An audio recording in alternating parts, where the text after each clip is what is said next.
contest will be announced. A free lunch will be served from 1 to 2:30 while supplies last. On behalf of the Cesar Chavez Committee and the City of Glendale, I hope you will join us this day honoring an American hero who made a difference in our country.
evening and welcome to the March 27, 2011 12 meeting of the Glendale City Council. Can we have a roll call, please?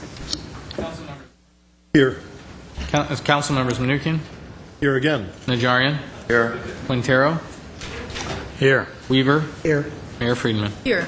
Tonight's flag salute will be led by Councilmember Najarian. Thank you. Please rise and face the flag. Repeat after me. I pledge allegiance to the flag of the United States of America and to the republic for which it stands, one nation, God, indivisible, with liberty and justice for all. Please remain standing for today's invocation. Renowned American writer William Faulkner once advised, quote, "Don't bother just to be better than your contemporaries or predecessors. Try to be better than yourself." Tonight we pray for wisdom and guidance for all of us here gathered at Council as we deliberate on issues which will improve the lives of our residents, ensure prosperity, and provide for the common welfare of all. May this meeting be guided by integrity and the spirit of fellowship and cooperation as we try to better ourselves as one community. Amen. Thank you. Can we hear your report, please? The agenda for the March 27, 2012 regular meeting of the Glendale City Council was posted on Thursday, March 22, 2012 on the bulletin board outside City Hall. Thank you. Next item. Next item before us under presentation and appointments is 3A, agenda preview for the meetings of April 3rd, 2012. Ms. Beers. Madam Mayor, members of City Council, for April 3rd, 2012, my father's birthday. For the Glendale Housing Authority, we have one business agenda item, and that's City Attorney, cancellation of the April 24th, 2012 Housing Authority meeting in observance of the annual events for the day of commemoration of the Armenian Genocide. That afternoon as well, for the Glendale Successor Agency, we have the same item under business agenda, and this is the City Attorney regarding the cancellation of the April 24th meeting. That evening, for the Glendale City Council meeting at 6 p.m., we have a number of consent items. Chief of Police approval to accept $25,000 from the Project Safe Neighborhood grant to fund overtime to reduce gun and gang violence.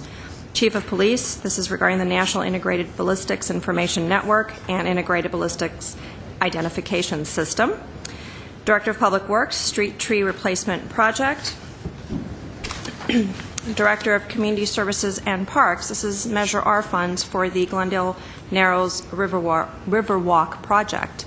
Director of Public Works, this is the safety enhancements at the Grandview Avenue and Sonora Avenue at-grade railroad crossings, and this is in connection with spec number 3427. Under adoption of ordinances, we have two items: ordinance amending section 2.30 of the Glendale Municipal Code, adding an economic development program, and ordinance adding chapter 4.46, and this is relating to the establishment of community benefit districts in the city of Glendale. Under action items, we have City Attorney. This is again cancellation of the April 24th, 2012 council meeting in observance of our annual events for the day of commemoration of the Armenian Genocide. And that concludes my report, Madam Mayor. Thank you. Next item. Next item at 3B is presentation of a 25-year service award to Sergeant John Gilkerson. Thank you.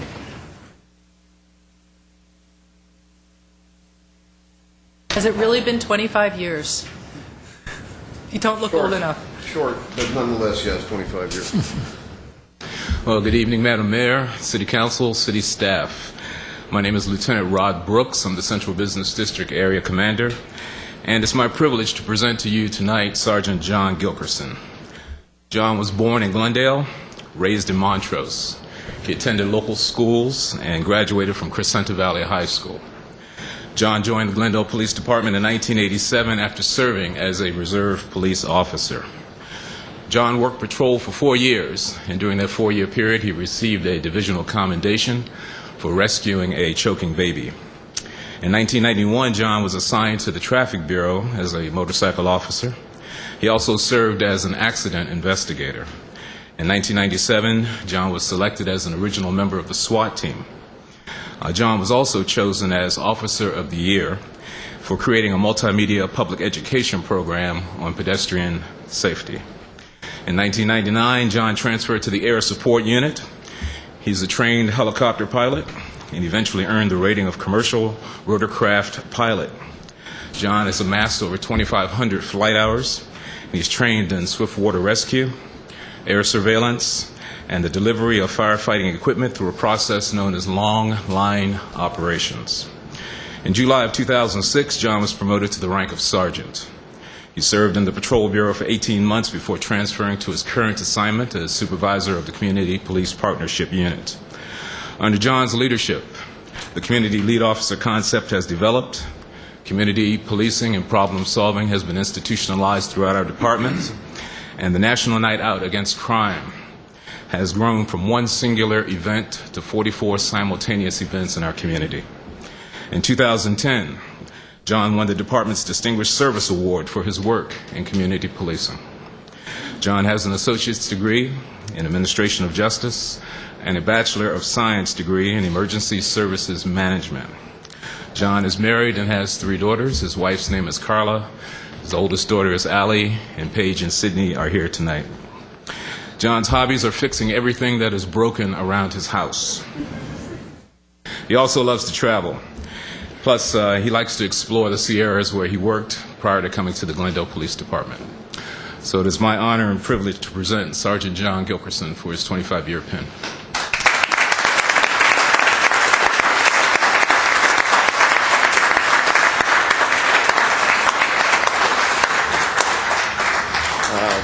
Madam Mayor, members of council, city staff, and those gathered both for me and didn't know I was going to be here tonight, for those who didn't know. It's been I've joked over the past few weeks when people have said, 25 years, congratulations, and I've said, no, I just kept showing up for work, and pretty soon 25 years was behind me. And there's some, it's humorous, but there is some truth to that. It's a great place to work. I didn't know until recently, Lieutenant Brooks and I both applied for the same 3 cities when Glendale picked us up. I'm thankful. I know he is too. It's been a great department to work for in a great city serving some great people. So it wasn't hard to keep showing up for work. I've had some bad days, but never dreaded it. And so I can't believe how fast 25 went by, but I look forward to the next 25. So.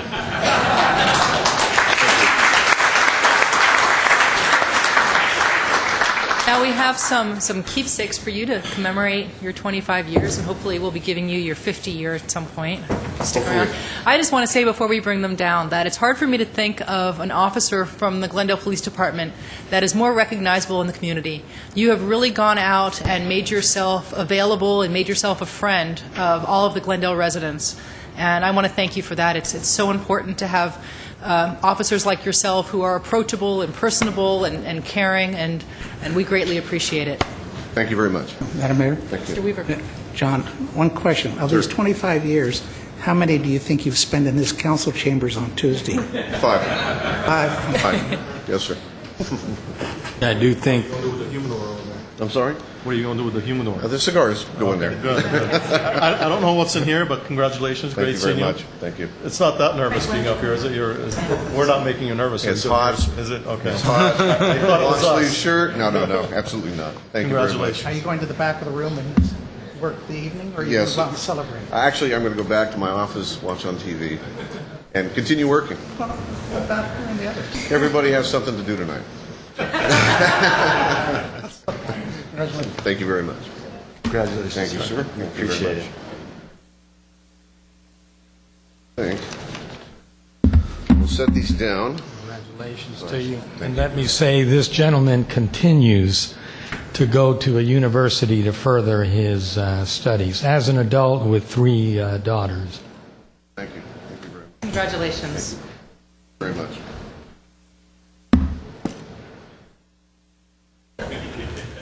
Carry my new humidor. Of course. Thank you. You're not going out with them? Thanks again and congratulations.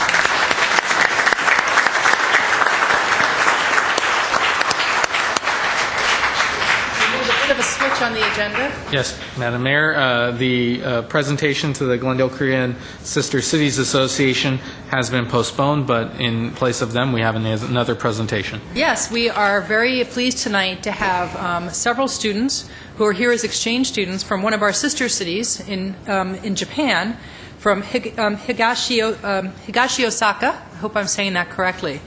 And with them, if you could come up, sir, we have their teacher, Yoshikuni Fujimura.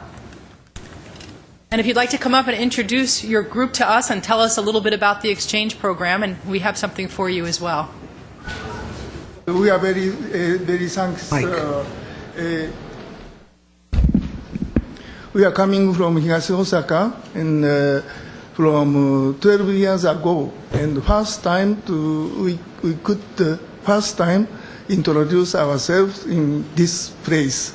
So thank you, and we love Glendale, and we love Glendale city peoples, and we are very happy with Wilson Middle Schools by Principal Lucas. Thank you. Thank you. If you would like to have the students stand up, and I think that we have some city pins for them as well. I don't know if there we go. Welcome.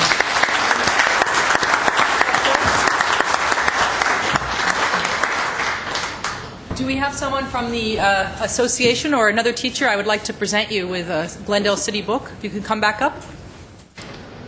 Well, it's great. It's great to see Higashi Osaka representatives here. Actually, I've heard so much over the past many years over this city. I would be happy to know more about the city and the similarities to the city of Glendale.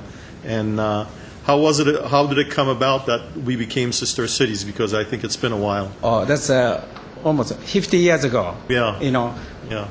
We Higashi Osaka and the city of Glendale are similar, suburb and the upper middle class community. Yeah, it's nice. Both city has a beautiful people. We love Very good. city of Glendale. We love people. They are so happy. Yes. We are so happy, and everybody happy. But today we play the basketball games. Who won? Half and half. Okay. Split. I hope the guests won. Boys lost, but girls won. Okay, 1-1. We That's beat good. it. We beat it, Wilson Middle School. Girls power. Good, good. Let me present to you this book from the city of Glendale. And this is a book where all of the photos were taken of residents of Glendale. So it's a resident's view of the city. Thank Thank you, you so much. Thank Miss you. Freeman. Thank you very much. Thank you. Arigato. Arigato.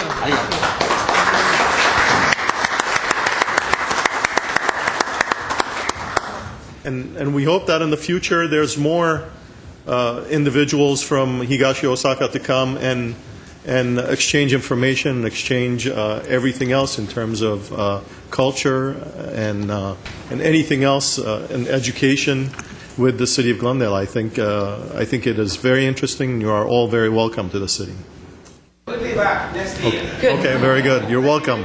Thank you. See you then. Okay, next item, please. Next item is City Council and staff comments. Are there any comments from my colleagues? Mr. Manukian. Yes. First, I would like to wish my better half a happy birthday. I will not say how many years young she is, but it was yesterday, so I want to wish her a happy birthday and tell her that I love her very much. On a sadder note, I would like to request that we adjourn today's meeting in memory of Rima Abedi Sagerian. Rima was a very active member of the community. She was a very active member of Hometmen Arara chapter, which is the local Glendale chapter with over 2,000 members, youth members, who are part of Scouts as well as sports. She was a Scout leader. She was a leader in the community. She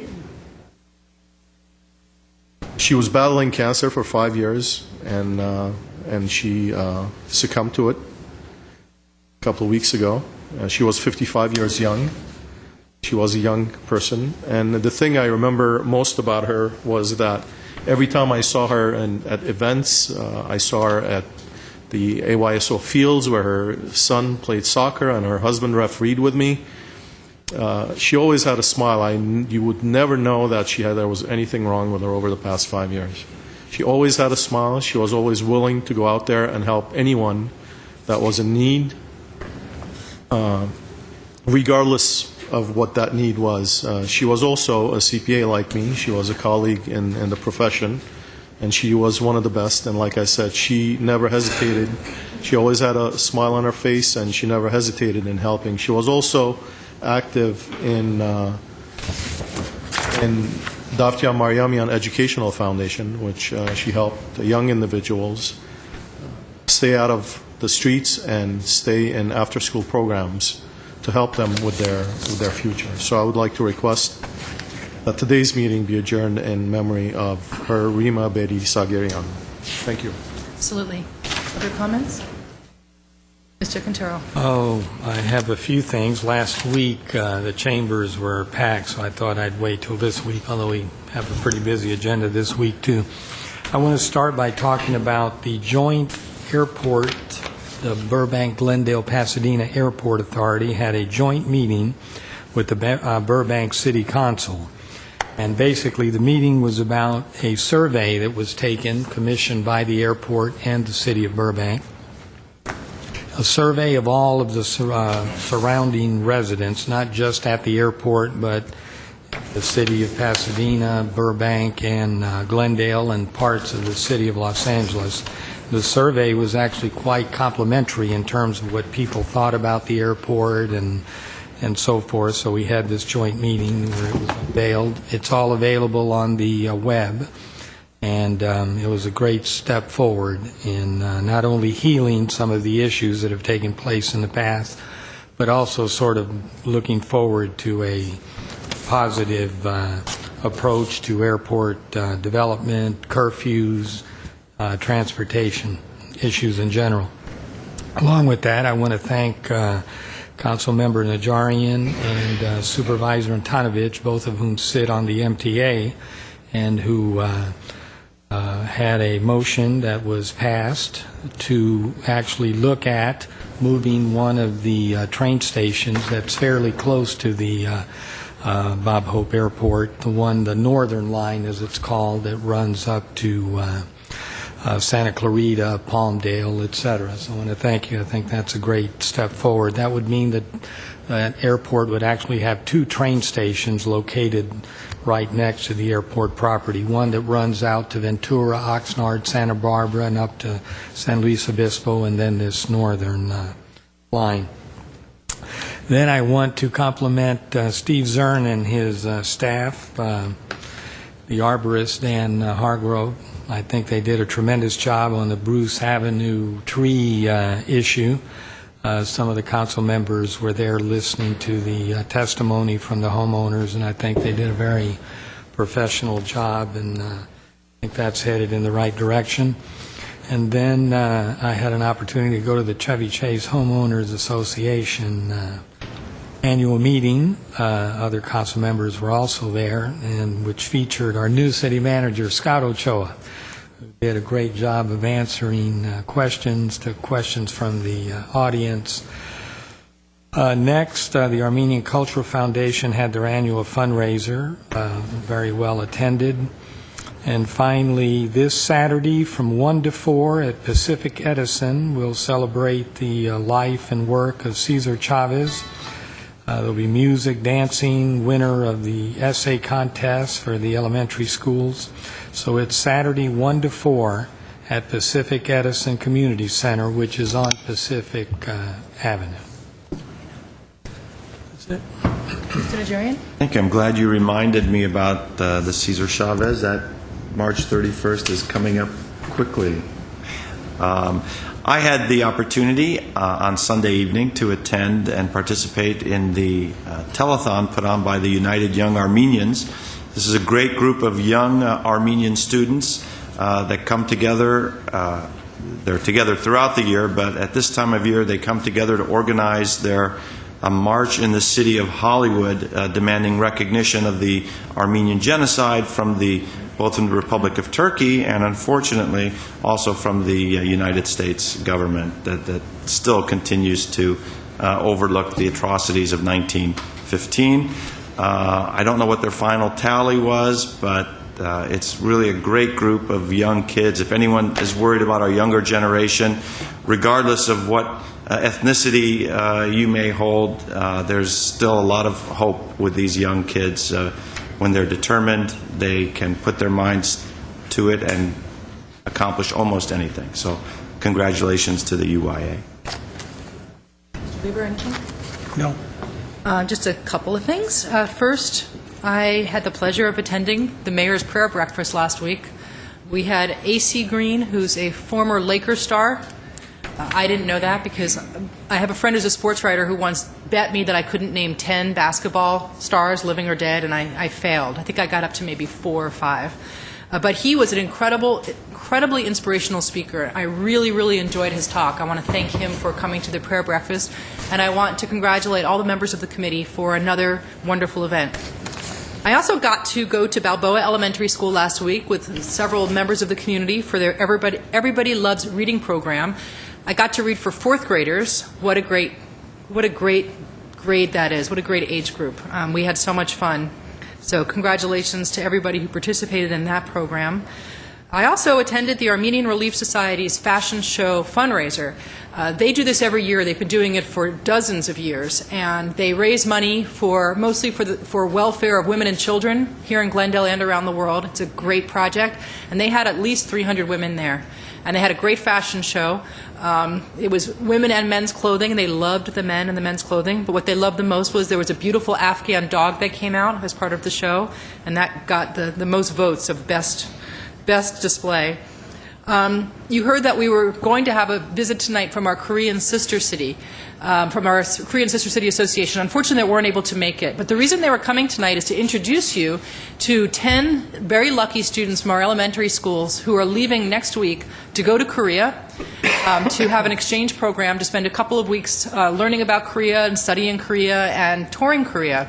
And it's all being paid for by the Sister City Association. So I want to thank them for making this wonderful opportunity available to our students. I will be joining them there. We're both going to coincide with the same event, which is the Dinosaur Expo that our Sister City Gosong does every 3 years. So every 3 years, a mayor from Glendale goes to Gosong to take part in the opening of the Dinosaur Expo. The last mayor that went was Bobby Sefian. And I'm really glad that the timing was such that I'm the one who gets to go, because now they're going to have to wait another 3 years for the next person. But I will be missing next week's council meeting, but it's kind of an offer you can't refuse. It's very important to Gosong, and it's very important that we represent Glendale at this very major event in their city. And since this is my last meeting as mayor, even though I'll still be mayor for another week, I won't be here next week when the new mayor is appointed. I just want to thank everyone in Glendale for their support. It's been my honor. It's been an incredibly humbling experience to be Glendale's mayor.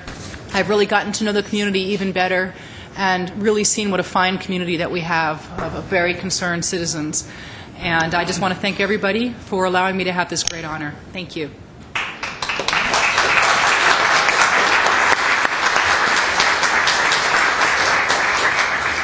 Next item, please. Madam Mayor. Staff comments? Just briefly, if I could ask Mr. Quintero to ask for a motion to adjourn on the Housing Authority for the record. Okay, do I have a motion to adjourn So for the moved. Housing? Second. We are adjourned for the Housing Authority. Okay. Are there any other staff comments? Madam Mayor, if I could. Yes. I'd just like to make an announcement. The first community outreach meeting for our Honolulu Avenue road diet test will be tomorrow night, 7 o'clock at the Spar Heights Community Center located at 1613 Glencoe Way. We will have a second meeting in about a month. As we get closer to that, I will make that announcement as well. But tomorrow night again, 7 o'clock, Spar Heights Community Center. Thank you, Mr. Zern. Okay, next item, please. Next item is the consent calendar. The following are routine and may be acted upon by one motion. Any member of council or audience requesting separate consideration may do so by making such request before a motion is proposed. Thank you. I request from the public to pull 5A and 5D. I'll move the remainder of the consent calendar. Second. Okay, roll call, please. I would like to just make a comment regarding the consent calendar and the items in it. There's a number of items that are cleanup items where funds were left over from certain capital expenditures. I think it's a positive step on part of staff to take those sums and transfer them over instead of keeping them in certain funds for years and years. And then all of a sudden, coming up to council and saying, "Oh, by the way, there's $30,000 in this fund." So I want to give credit where credit is due. I think staff deserves credit for taking the initiative and transferring those surplus funds in some of these capital improvement programs to the general fund so that we can allocate them as necessary. So thank you for that. Thank you. Okay, we have a motion and a second. Can we have a roll call, please? Council members Menuchyan? Yes. Najarian? Yes. Quintero? Yes. Weaver? Aye. Mayor Friedman. Yes. Okay, can we hear 5A? 5A is the minutes of the special city council meeting and the joint city council and successor agency meetings of Tuesday, February 21st, 2012. Thank you. I have one card, Herbert Milano.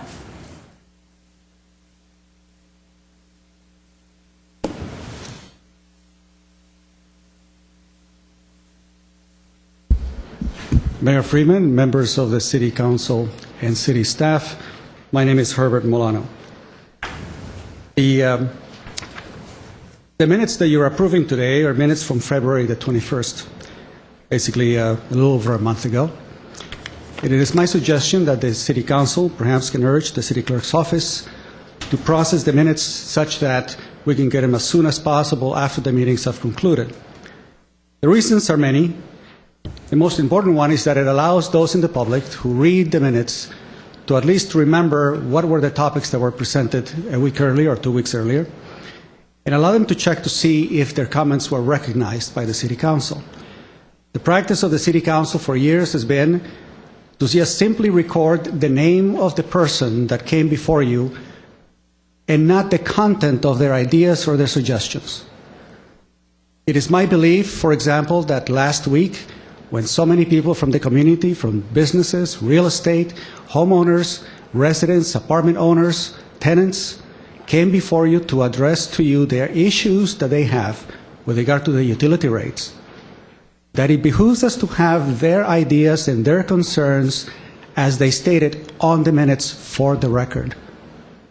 It is so much easier for us to take a look at text, send it to someone, copy it, disseminate it, than it is to try to get a videotape of what occurred during the meeting. I appeal to you, for the purposes of following up on the integrity and recognition that you so much tout at the beginning during the invocation, that you live up to those words. Record the information and the ideas and the concerns of the public and put it on the minutes.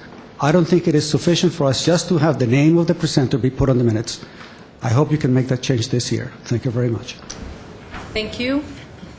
Do we have a motion? Move 5A. Second. A roll call? Council members Menuchyan? Yes. Najarian? Yes. Quintero? Yes. Weaver? Aye. Mayor Friedman. Yes. Can you read 5D, please? 5D is General Manager of Glendale Water and Power regarding fiber optics north extension in connection with spec number 3479. D1 is motion awarding and a construction contract to VCI Construction, Inc. in the amount of $270,853 plus 15% contingency in the amount of $40,627.95. Thank you. I have one card, Mike Mohill.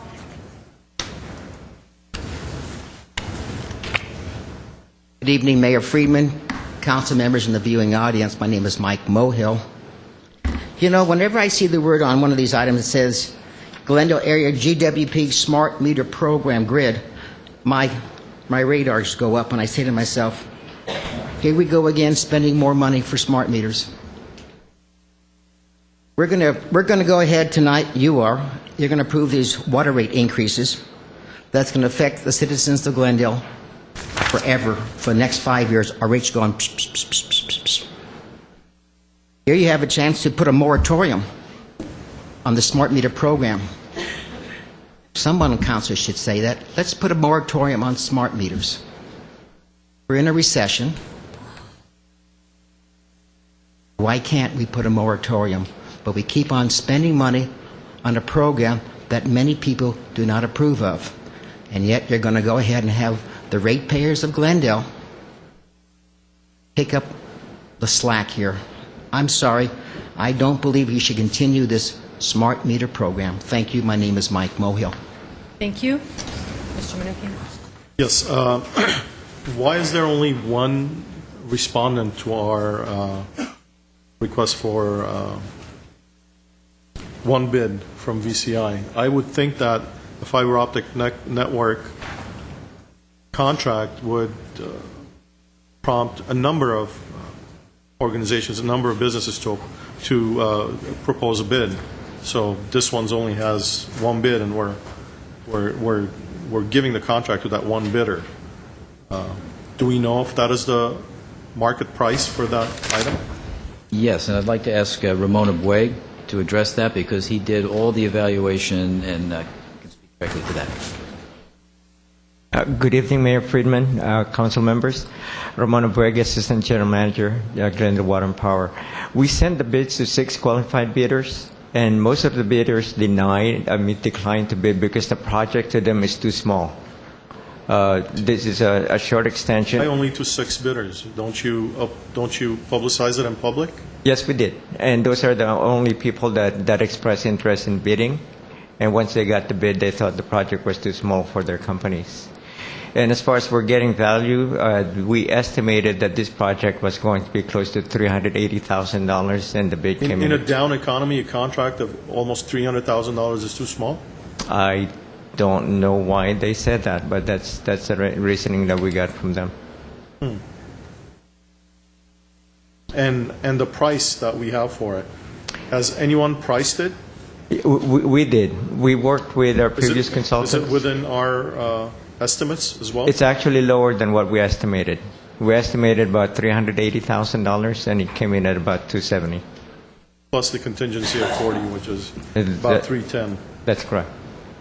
Okay. I have a question. Thank you. Mr. Abweg?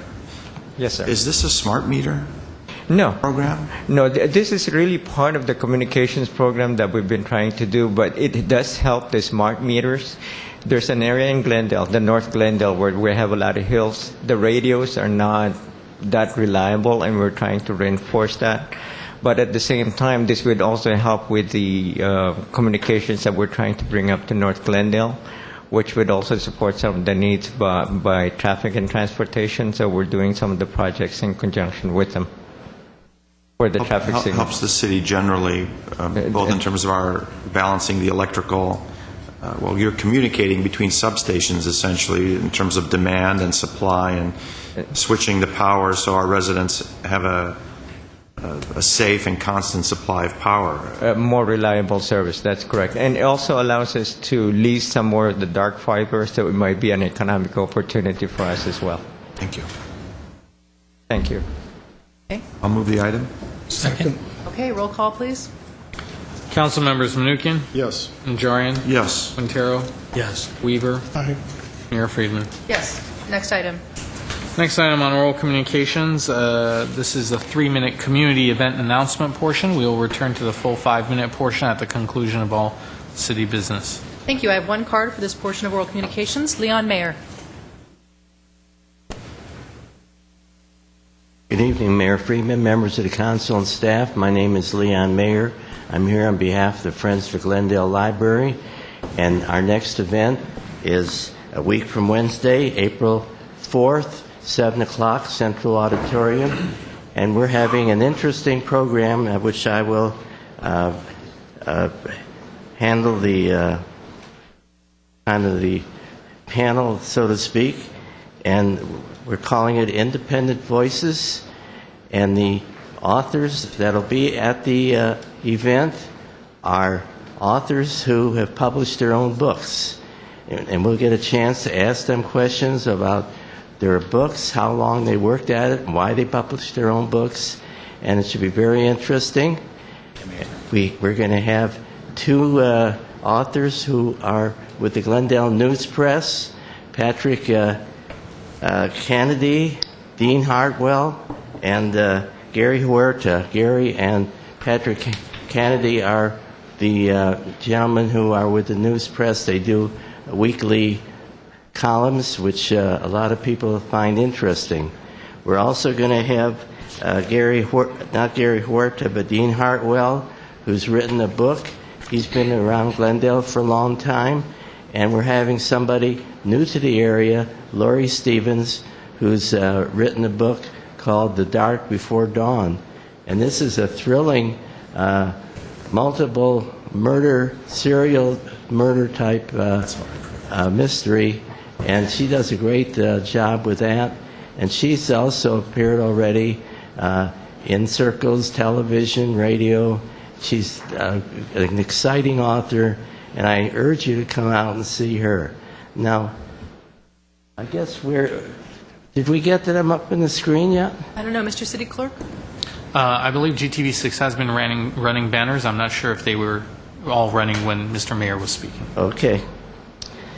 Any event, give you an idea, Patrick Kennedy's book is Crooked Little Birdhouse, Random Thoughts on Being Human. Kind of interesting. Dean Hartwell, Planes Without Passengers, the faked hijacking of 9/11, which I don't believe, and most people don't believe it was fake, but it'll be interesting. It's what he's trying to express in this book of his. Laurie Stevens already told you The Dark Before Dawn, about an LAPD homicide detective who's having personality problems. He gets booted off the squad, but his services are needed because of the viciousness and the pattern of this killer that's on the loose. And he even gets suspected in the process. Wait, don't tell me how it ends, Mr. Mayor. I want to read it. I didn't mean to scare you. No, don't tell me how it ends. You're going to spoil the surprise. Anyway, it'll be a pleasure being there on the 4th. Come early. Parking is validated at the parking structure next door. Thanks again. We do have programs for later on in April, and we have a great program for May, and we'll tell you about it later. Thank you. Okay, thank you, Mr. Mayor. Okay, next item, please. Madam Mayor, next under 7, adoption of ordinances is 7A, ordinance amending Chapter 13.04, 13.08, 13.12, and 13.16 of the Glendale Municipal Code 1995 relating to water rates. This was introduced on March 20th by Councilmember Weaver. Thank you. And I know that we have a couple of cards. I'm going to go to our city attorney to explain our procedure. Sure. Madam Mayor, members of council, there was a hearing on this item last week. The Brown Act requires you to have speakers on every agenda item unless you've had a prior public hearing and there is no new information. And Mr. Ochoa and his staff will provide a brief summary of what happened, but that there's no new information being presented. Thus, under the mayor's discretion, there's no requirement to take additional cards at this time. And I believe that everybody who turned a card in did speak on this item last week. So we're not going to be taking any of the speaker cards tonight. So, Mr. Ochoa. Yes, Madam. I will provide a very brief synopsis. The council sat through the discussion at your last meeting, and then I will ask, or Mr. Steiger will be available for any questions that you might have of a detailed sort as the council commences with its deliberations on this matter. The reason why I wanted to provide some synopsis is because this is a very complex matter. Admittedly, it's very complex. And I think if we can start to peel away pieces of it, we can come to understand what's being recommended and why. And ultimately, if we agree or disagree, at least it's based on a common understanding. And to do that, I would first say that we can separate out the rate increase from the rate restructure. I think what we heard from most of the speakers last time, and even in the correspondence leading up to this discussion here tonight, and certainly in my individual conversations with council members, as you've expressed your concerns to me, is this notion that people seem to agree that there is a need and an expectation that revenue needs to increase for GWP water in order to provide that level of service that we strive to achieve, and in fact that we're mandated to offer all of our customers. Where we start to get into the deeper end of the pool, as it were, is as we talk about the rate restructure, and that is very complex. But I will try to summarize it as best I can. And if I miss anything, I'm sure Mr. Steiger will correct it. But essentially, when we look at our rate structure, the problem that we have had in the past is that it is weighted 15% on our fixed costs and 85% on our variable costs. What does that mean? 85% of the cost derives from the actual use of the water commodity. And so whenever we have, for example, a drought, as we had recently, and we encourage very strongly that our customers and residents and businesses start to conserve, and they oblige, well, their consumption goes down, but so too does a considerable amount of the revenue needed to operate the GWP water operations. Unfortunately, although people are doing the right thing by conserving water, our costs, generally speaking, are fixed, both the infrastructure as well as the people. Our costs are relatively steady. They can flatline as they have in years past as we've frozen salaries and are endeavoring to work with our labor groups to roll back benefits. We can try to hold steady, bless you, costs of electricity. We can stop as we have capital improvements and replacement. But generally speaking, our costs are either flat or increasing. So what we have is this dichotomy where we want folks to conserve, folks do conserve, that drives down the revenue, but the cost for the service remains the same. As you all will recall, that led to the city, in the wake of the drought, in the wake of conservation, to increase rates, which sent a rather conflicted message to our customers saying, wait a second, you asked us to conserve, we did conserve, and now our rates are increasing. So what the council's direction from that point going forward was try to find a way that we have some elasticity in this rate structure, that we can reward those folks who do conserve and those folks who choose to use more, those customers that will use more water and sing the aria, as Mr. Najarian had indicated at the last meeting to the opening of Carmen, in the shower, that they will have to pay their fair share, such as it is, in terms of their usage of the water. And that we wanted to be able to have that, but yet still maintain some semblance of a level revenue stream. So what we have presented back to you is a revised rate structure that seeks to increase the amount of fixed revenue and relatively decrease the amount of variable revenue. And in doing that, we have moved from, or we're recommending that you move from an 85-15% split to a 70-30 split. That's important because we are effectively doubling the revenue stream from fixed assets, that is accruing back and allocated towards our fixed assets and fixed costs, the infrastructure in the ground. And I think that therein lies some of the heartburn that you heard last week and continue to hear today. When you look at the easier side to understand is the variable side that we still maintain, whether it was 85% as it currently is or 70% going forward.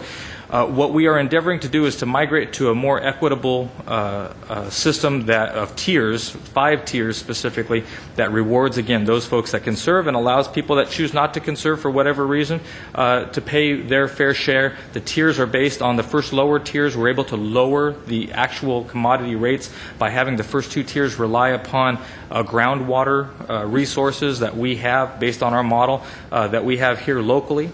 Versus the higher upper echelon tiers with greater usage generally means that we're having to pump water in from Metropolitan Water District. That water is more expensive. So again, the more you use, the more you will end up paying for the commodity.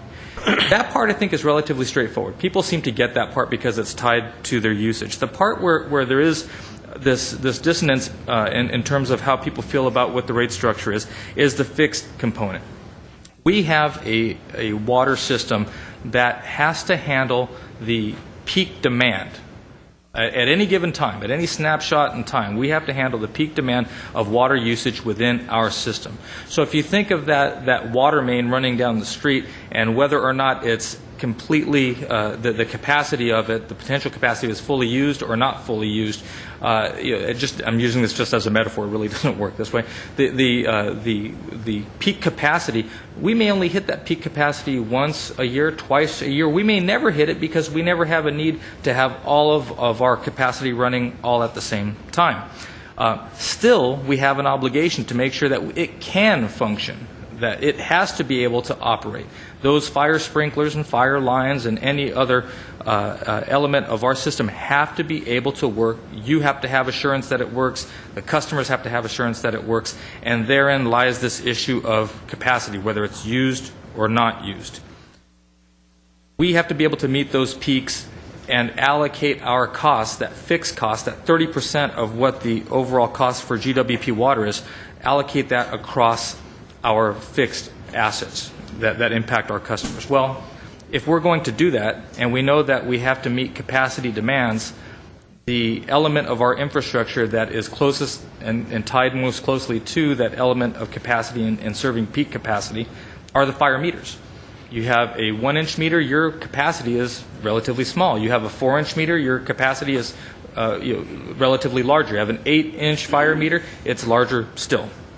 And so the various the various fees that you saw over the previous presentation, over the coming years' increases as they're recommended, speak to that recapture of that 30% of fixed cost spread out over the fire meters. Now, our residents will generally see smaller or moderate water users will generally see a flat dynamic taking effect with their pricing.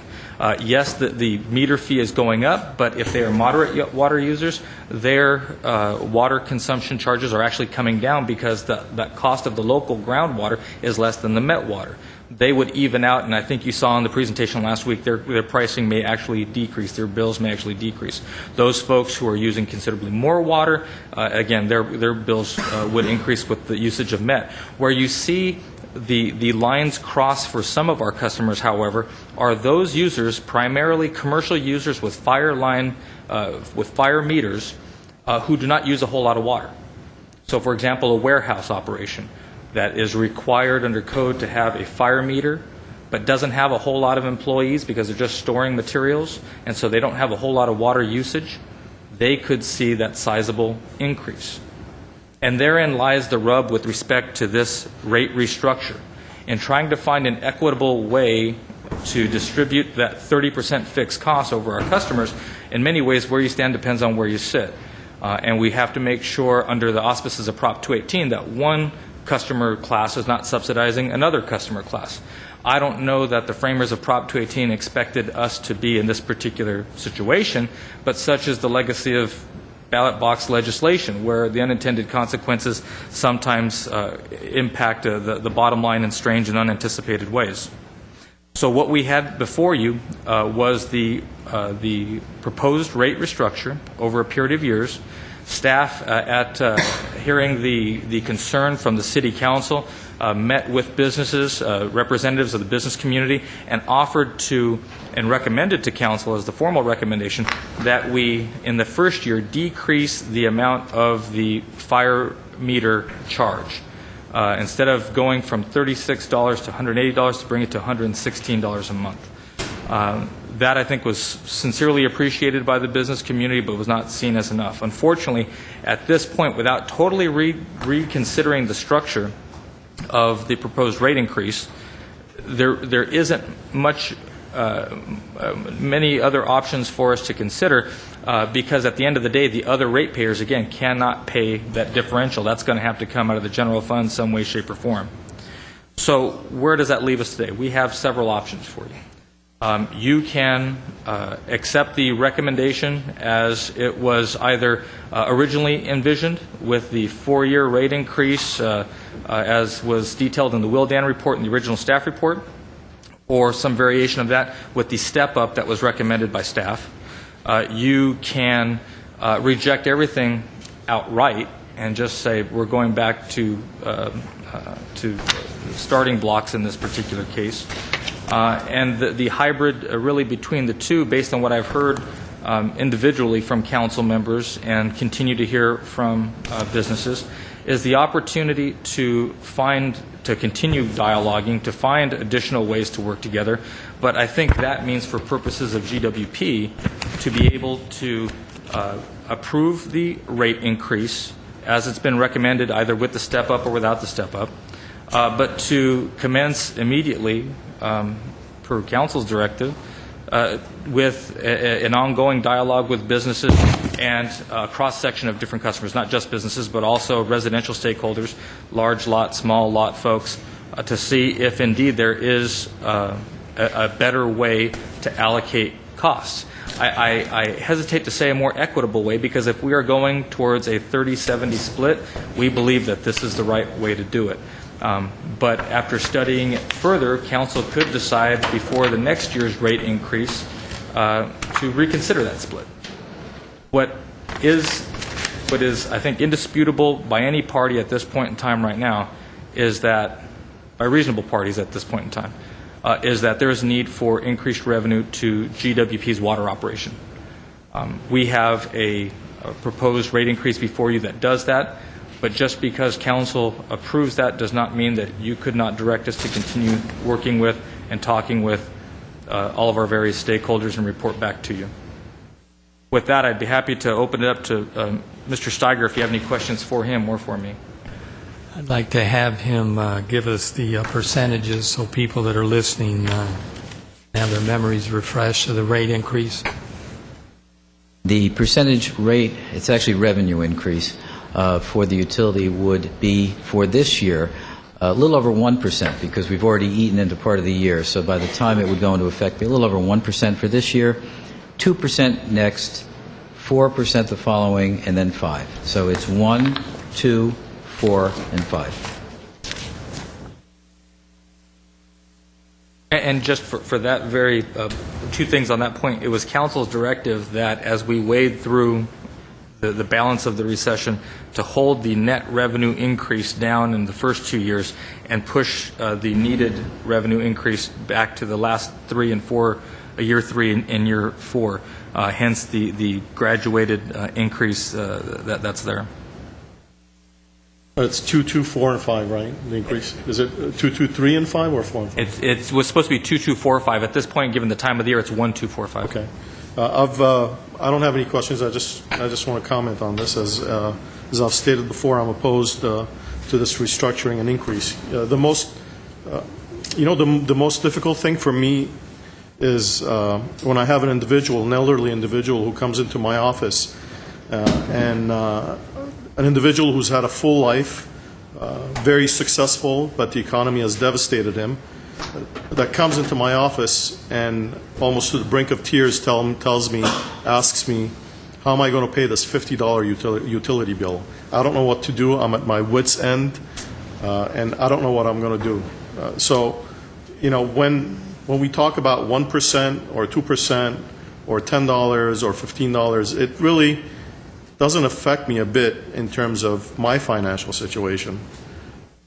But there are individuals out there who are surviving on mere pennies, and we have to take them into consideration. I'm opposed to this rate increase. I believe that it's the wrong time to deal with this issue or to increase any rates in the city, actually. It is completely the wrong time. And I've mentioned it before in terms of the water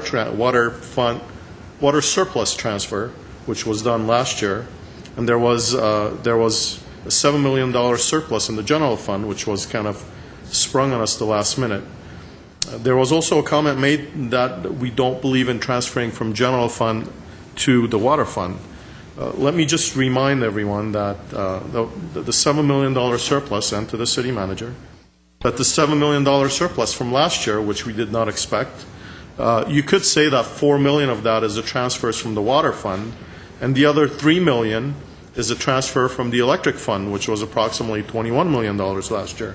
So the actual general fund was really not in a surplus position. Actually, it was more in a deficit of $18 million if we didn't have those transfers. So we really should take a look at that issue.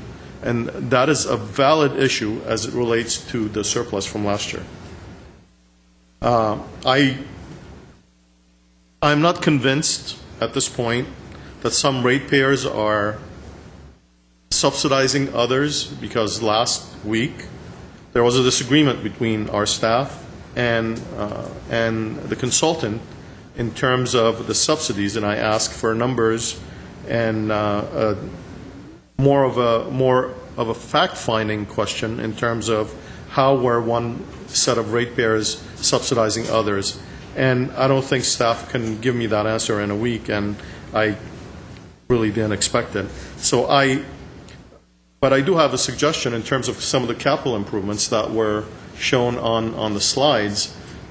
Since the water fund has been operating at a surplus almost every year, and last year after the transfer there was a surplus of approximately $3 million, I think I would suggest that we lend the water fund the funds to do, instead of borrowing from other agencies or issuing bonds of $60 million, lend the water fund funds from our reserve fund, and have the water fund, since they're in a surplus position every year, pay back with interest to the reserve fund, the funds that are borrowed to do capital improvements. Currently, we're earning, 0.5%, less than 0.5% on our on the funds that we are investing. I think the water fund should pay back the reserve fund 2%, 3%, and that's more than what we're earning on the funds currently.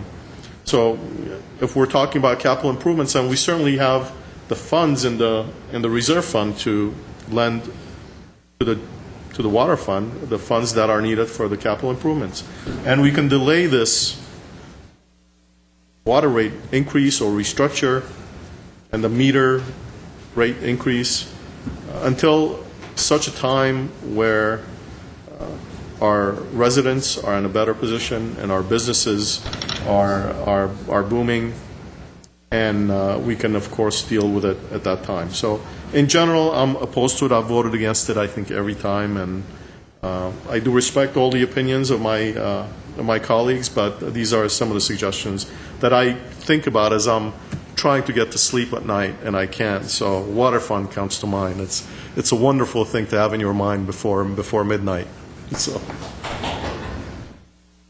So I'll be voting against it. Thanks.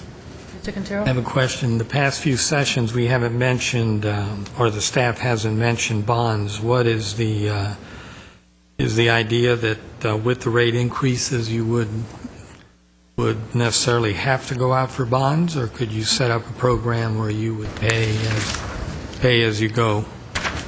What this proposal does, it requires a bond now within the next 3 to 6 months, and then with the percentages that I just quoted in terms of over the next 4 years, that would get us to a point where we would be able to, within 5 years, be at a pay-as-you-go point. But we do need a bonding now to be able to continue the projects that we're either halfway through now or that we need to continue to continue the reliability improvements. But we will, this program does get us to a pay-as-you-go, yes.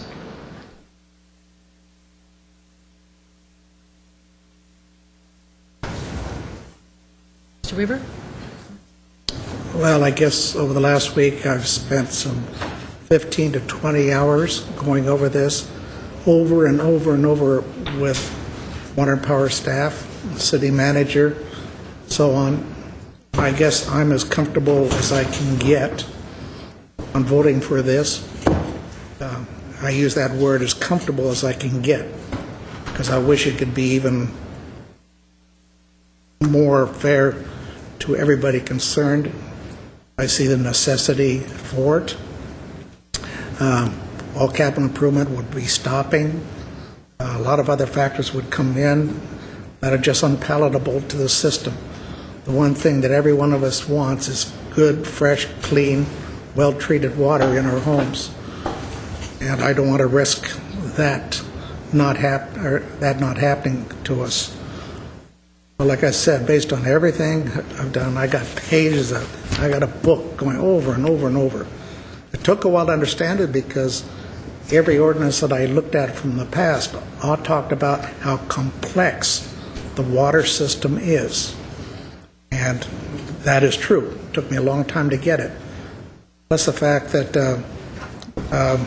this is a structural fix that will stabilize it in the coming years. You won't see this kind of a problem occurring again.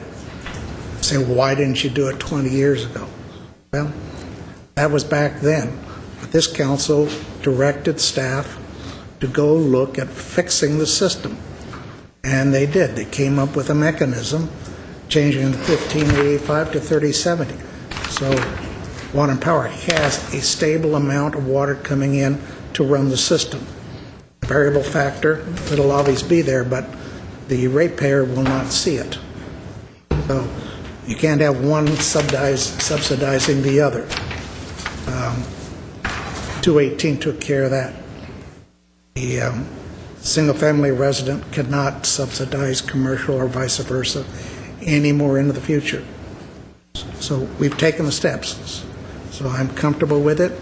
I know that isn't going to please everybody in this room, but I'm to the point where I can vote for it, and if anybody wants to talk to me about it, I'll explain the system as best I can. I've broken it down. I got it pretty well down now, and staff says I have. So I'm voting for it. Mr. Quintero? Hey, I voted against rate increases in the past. I did think with this approach months ago when we first started on this track, I did think that I would be able to support it, but as the city manager just mentioned, it is a very complex issue, and I can't support the ordinance. It will be an ordinance, right? Yeah, I can't support the ordinance as it's introduced. I think the rate restructure, I think we're headed in the right direction. The way it flips and sort of makes the fixed and set cost, puts that up at a higher level. I think that's a very good idea. That's something that I can support. But I don't think the rate increases are the way to go. And I also do not like the idea of going out for a $60 million bond right up front. My idea would be to increase the revenue and do a pay-as-you-go as you move right along with all of the different projects that we talked about.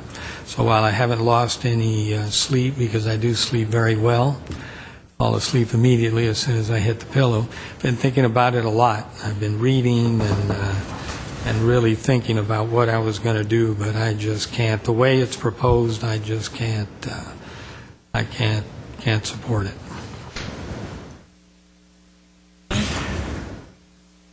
Well, I would love to say no rate increases on anything in the city. I would love to say let's lower the prices and make it easier for everyone to live, but I can't do that. What we have is a system of water delivery that is in dramatic need of repair, replacement. We're talking about lines that are corroded. We're talking about reservoirs that have pillars collapsing that support their roofs. We have pump stations that need to be rebuilt. We've got a general drought situation with increasing water costs from the Met.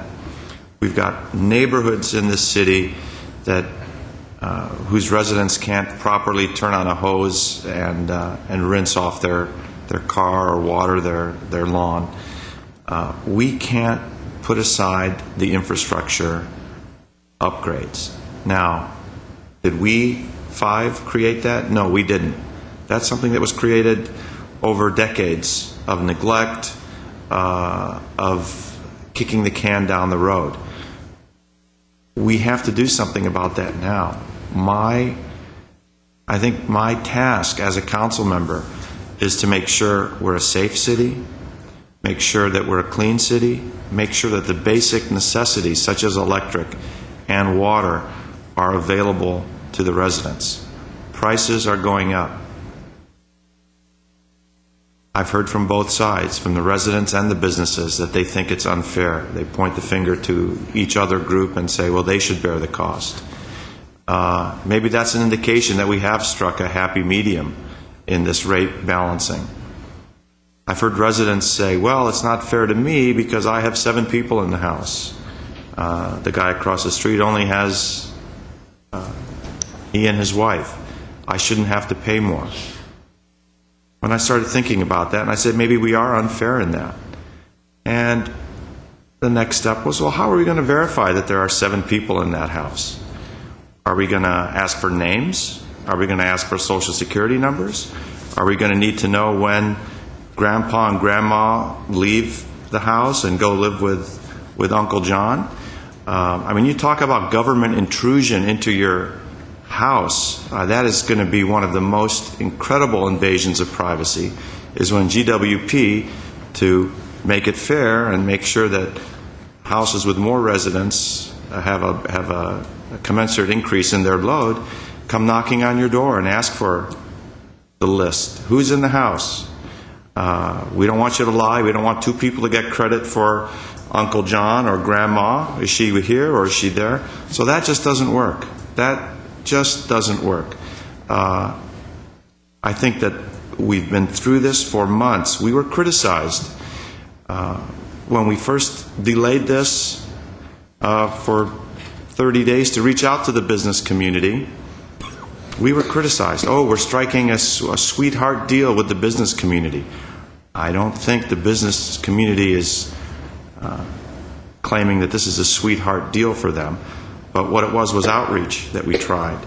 I think this is the best solution that we have currently. The city manager's idea to put together a task force to continue studying this, to come up with a better plan, if a better plan exists, is a good one. If Wildan was so, and there was criticism has just been, a scattergun. It's council, it's Wildan, it's GWP, it's Steiger, it's the pensions, it's the pipes, it's Met, it's the old city manager, it's the new city manager, it's the assistant city manager. We're all incompetent, we're all corrupt. So if that in fact is the case, let's get the community group together once we vote on this. And if there is a better solution that we all have overlooked, that we all naively turned a blind eye to, let's see what that is. And let's float it up again, and I'm sure this council will be happy to look at it. But I have an obligation to make sure that there's a clean and steady and reliable supply of water to this community. And the only way we can do that is if we implement these changes in the ordinance as proposed. Okay, I have a couple questions. I have a question about, I assume it's for staff, and maybe it's both for Mr. Manoukian and staff, about Mr. Manoukian's suggestion. It's the first time I've heard it, so I'm not sure I understand it, but First time I suggested it. First time he suggested it, to borrow money from the reserves and then pay that money back. Is that something that you've considered? Is it something that, how would that work? Would that be something that we could do instead of a rate increase, or would it still necessitate a rate increase? I would think, Madam Mayor, that if we were to do that, the jeopardy of what could happen with respect to this coming year's budget against the backdrop of the loss of redevelopment could make that exceedingly difficult. Our $50 million reserve, if elements of that are swept, and even larger. Not necessarily the general fund reserve. There's other funds that we can tap into. So it's not the $50 million is the general fund reserve.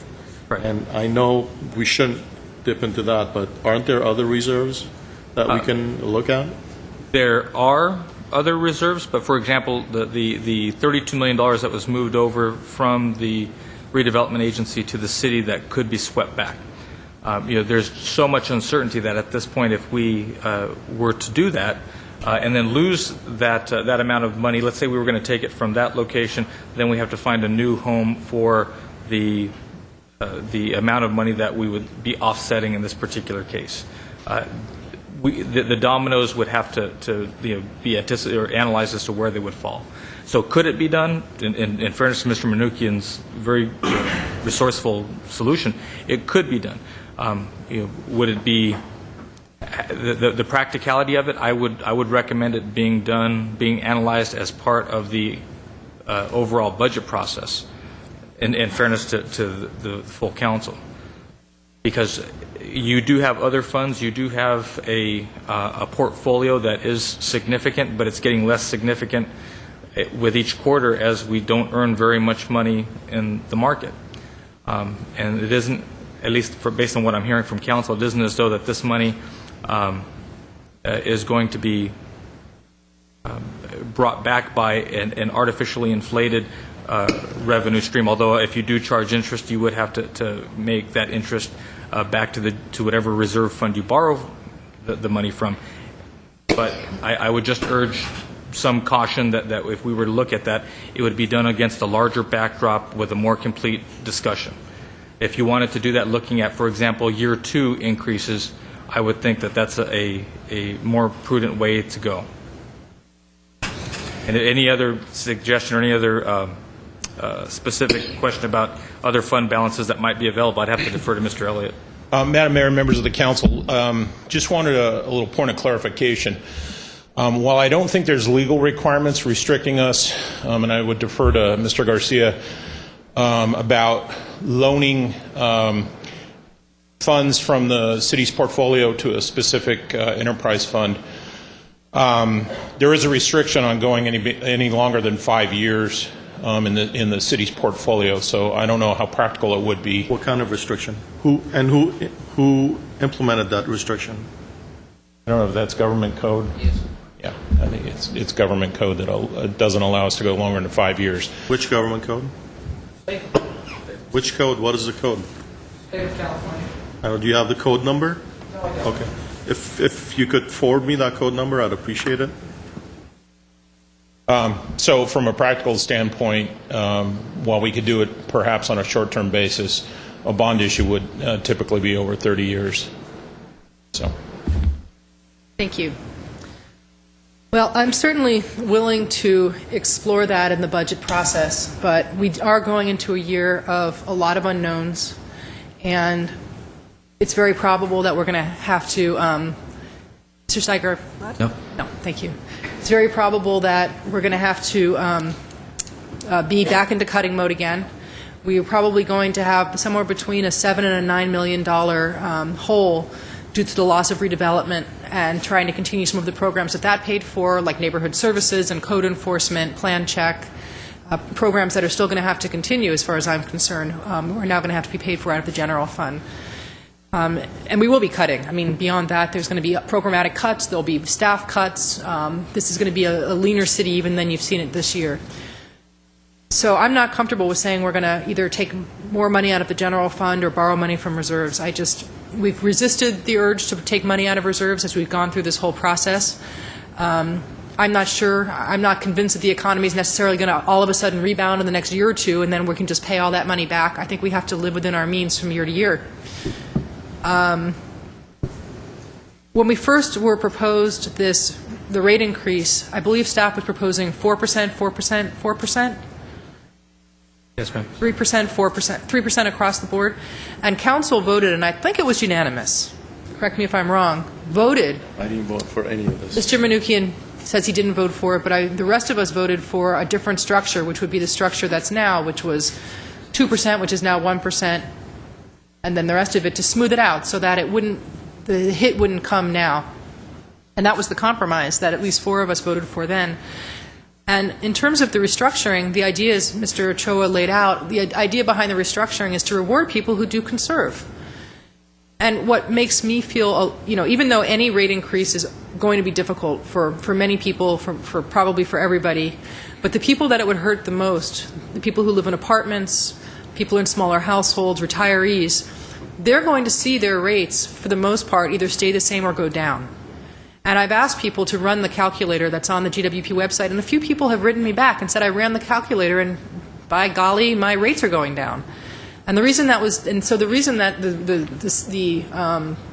the new structure was created so that would happen, so that the rates would be fairer in terms of use, and that it wouldn't hit everybody at once and all at the same time. Is it the only way we could do this? No. And I agree with Mr. Najarian that if we go forward, we should absolutely have a task force or a working group or whatever you call it, because from year to year we can reevaluate this. And if the community can come up with something that everybody feels is fairer, we can certainly take a look at that and consider it.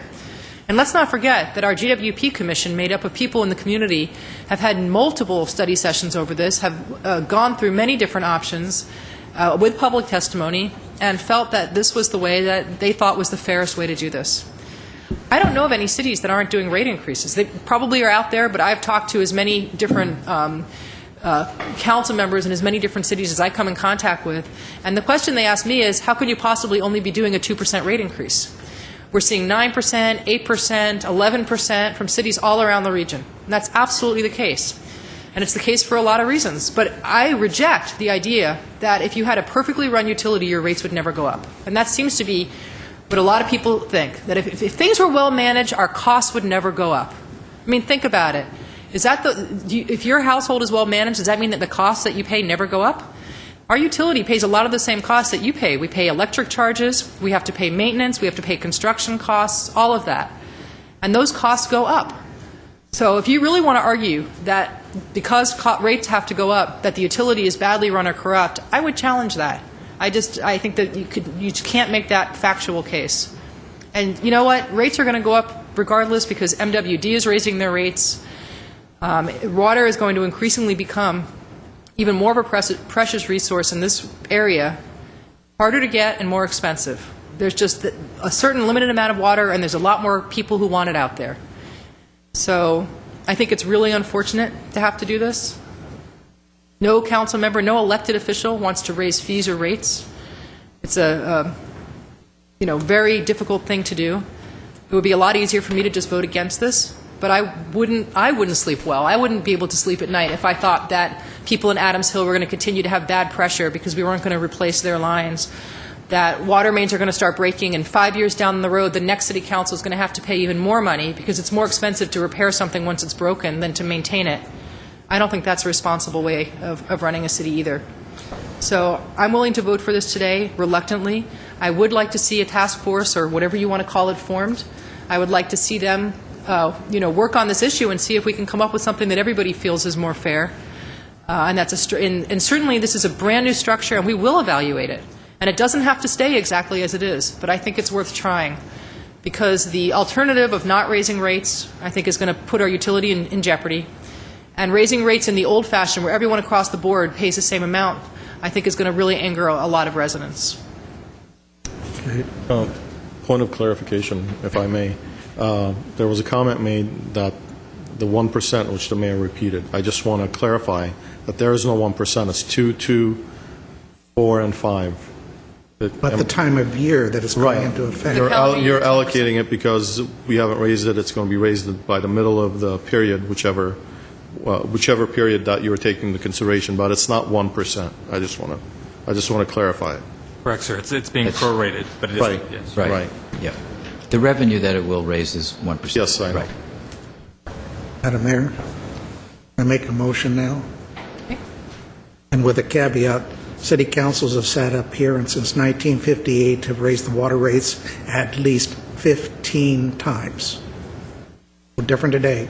Water is a scarce commodity, and it's going to get even rarer as population grows. With that, I'll move 7A. Second. Okay, roll call, please. Council members Manukian, No. Najarian, Yes. Quintero, No. Weaver, Aye. Mayor Friedman. Yes. Next item, please. Under action items, 8A is city attorney regarding information on a possible ballot measure amending charter to change the city treasurer from an elected to appointed position. At 8A1 is motion providing direction to staff. Okay, I've had a request to move item 8C up to the top of this portion. Can you read 8C into the record, please?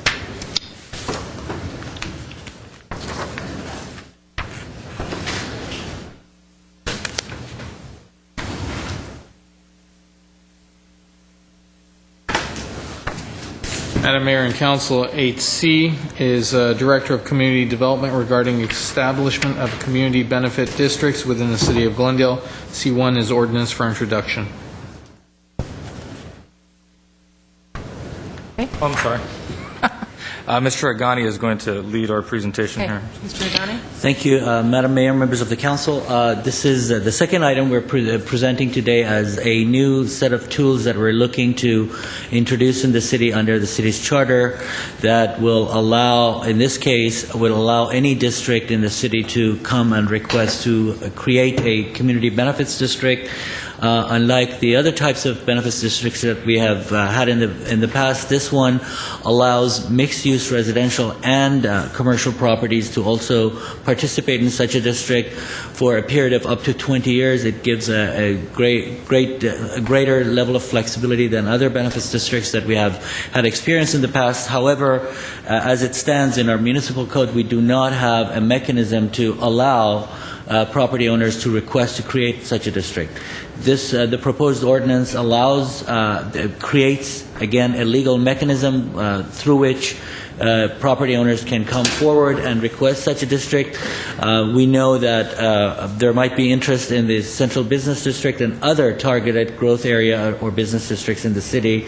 And unlike redevelopment, which would be limited to redevelopment areas, this could be anywhere in the city. It could also be even residential districts that could request to have this reviewed.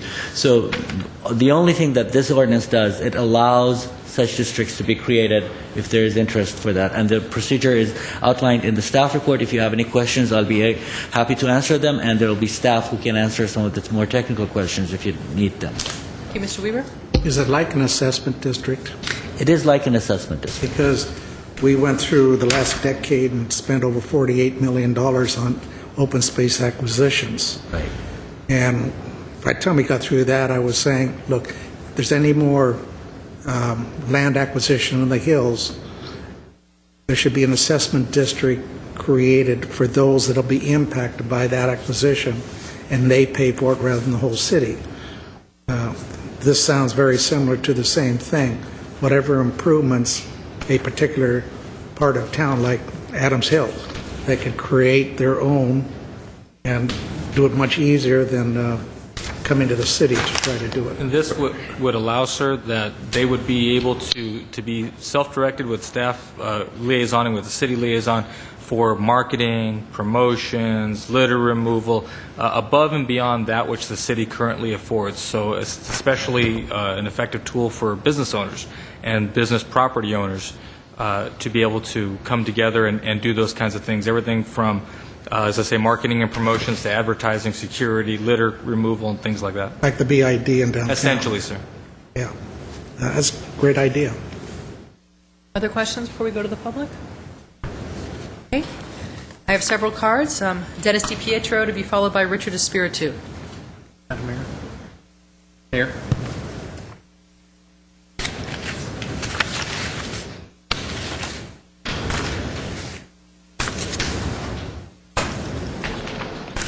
Good evening, Madam Mayor and City Council members. My name is Dennis DiPietro, and I'm a member of the Downtown Glendale PBID Steering Committee, and I'm here to ask you to please approve the establishment of community benefit districts.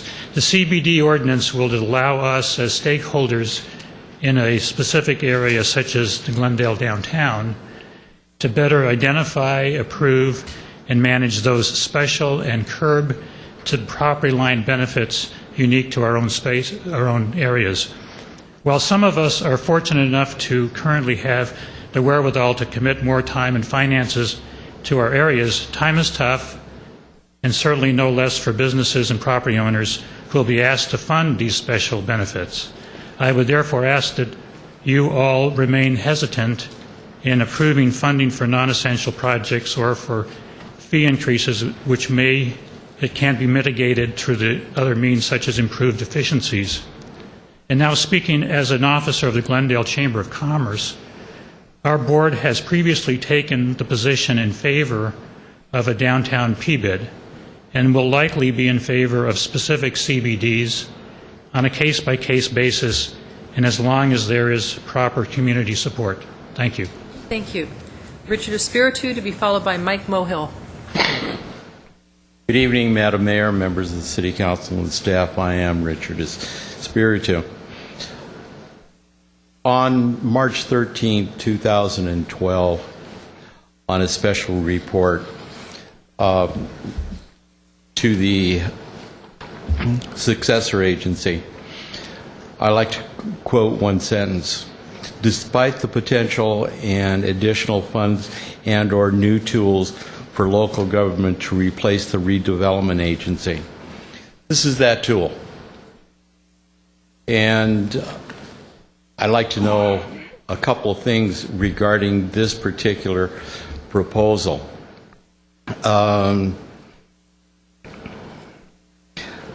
many, it states in here that this program has been going on, a steering committee has been going on for 2 years. Who is on that steering committee? And are there any minutes?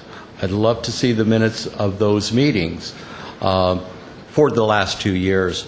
It also says an assessment for property owners, business owners and residents. One of the questions I have here is, how many districts do you want to have, and who will be on this community benefit district? And if in fact this is going to be charging to property owners, businesses, and residents, will this also apply to the Americana with all the businesses there and the condos that people have been paying in excess of $750,000, and when it originally came out, $1 million and above? And you're also talking about creating a residential district. I wonder what the homeowners associations are going to say about that, especially since you plan on increasing the security by adding more security services above and beyond our 255 police officers in the city of Glendale. And also, we're talking about graffiti removal. I thought the city did that. Thank you. Thank you. Mike Mohill to be followed by Aram Kazazian. Mayor Friedman, I'd like to respectfully decline to talk on this subject till I know more about it. Thank you. Thank you. Aram Kazazian followed by Rick Lemo.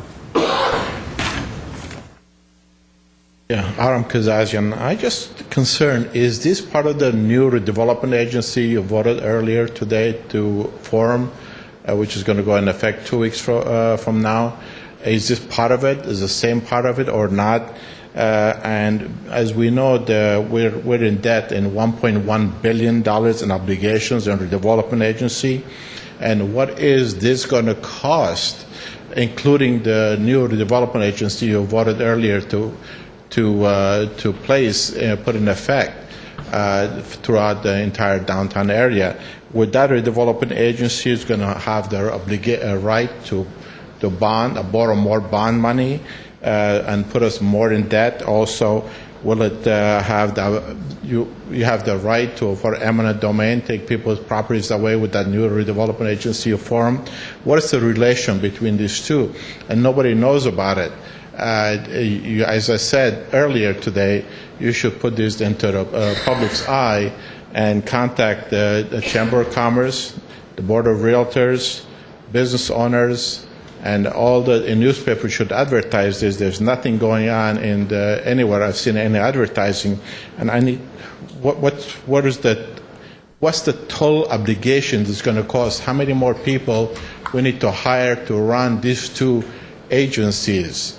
How many people you intend to hire? We have not seen any information on this.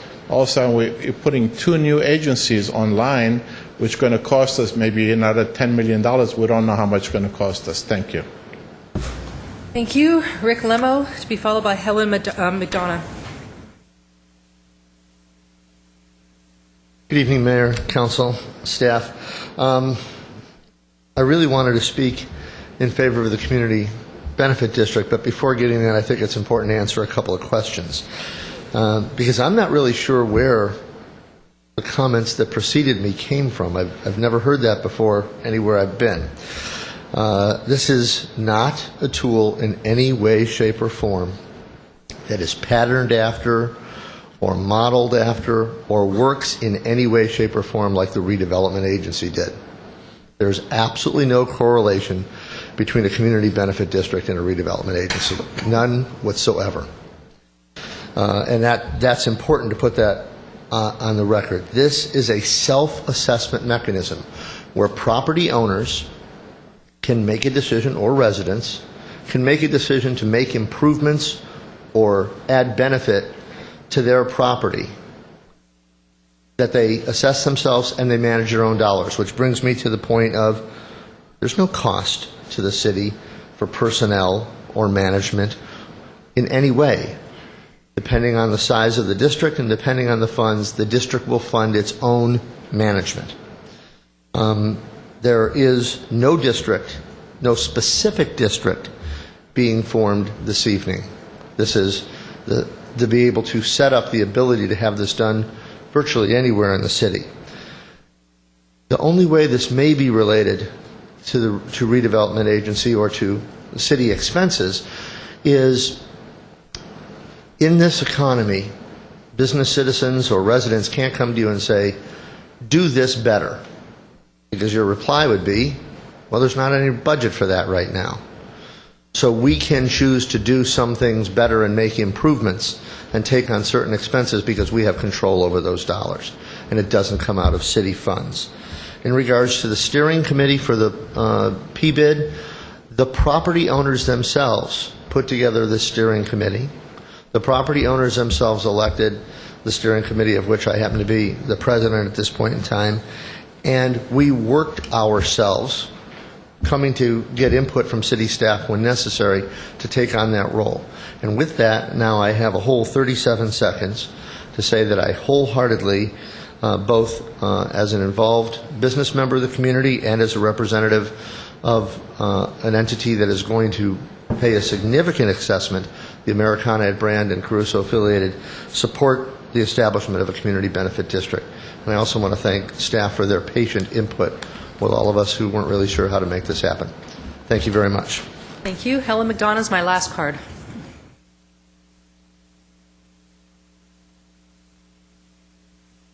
Good evening, Mayor, City Council, and City staff. My name is Helen McDonough. I am the owner of a business on Brand Boulevard, Massage NB Glendale. I'm also the president of the Downtown Merchants Association, and I have been serving as well as the vice president on the PBID steering committee over the past 2 years. I am here tonight to support an ordinance to create a community benefit district. I think we really need this in our city, particularly in our downtown area. There's a lot of exciting things going on in Glendale with Bloomingdale's coming next year and a new Nordstrom, and we really want to take the downtown area to a new level, and creating this community benefit district can allow us to do that. While I'm not a property owner, I am very supportive of an assessment. It will be passed on to me by my landlord in the form of CAM charges. I represent the tenants. That steering committee is made up of larger businesses, the Americana, the Galleria, some of the office towers on Brand Boulevard. And this is a way for us to come up with additional funds to bring our downtown to a new level where we can do more marketing, have clean and safe maintenance, and ambassadors for our downtown business district. So I am here to support the ordinance for community benefit district. Thank you very much. Thank you. That's my last card. Is there any cost to the city for having this tool for businesses to organize and publicize themselves or have security or whatever? No direct cost, sir. We would be we would liaison so that basically would be facilitators effectively.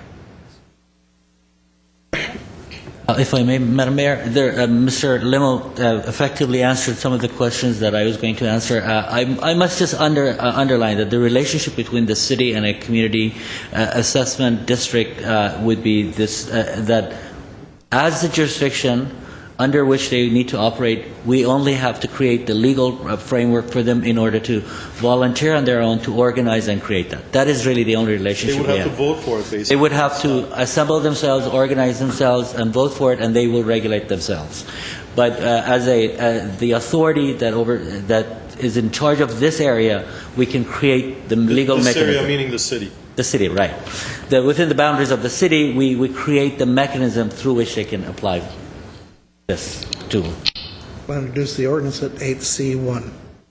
Okay, the ordinance has been introduced. Yeah, I just want to say I think this is a very good concept. It's obviously worked in Montrose for many, many, many years, and so bringing it to the downtown or any other section of the city that's interested, I think is going to work to the benefit of the property owners.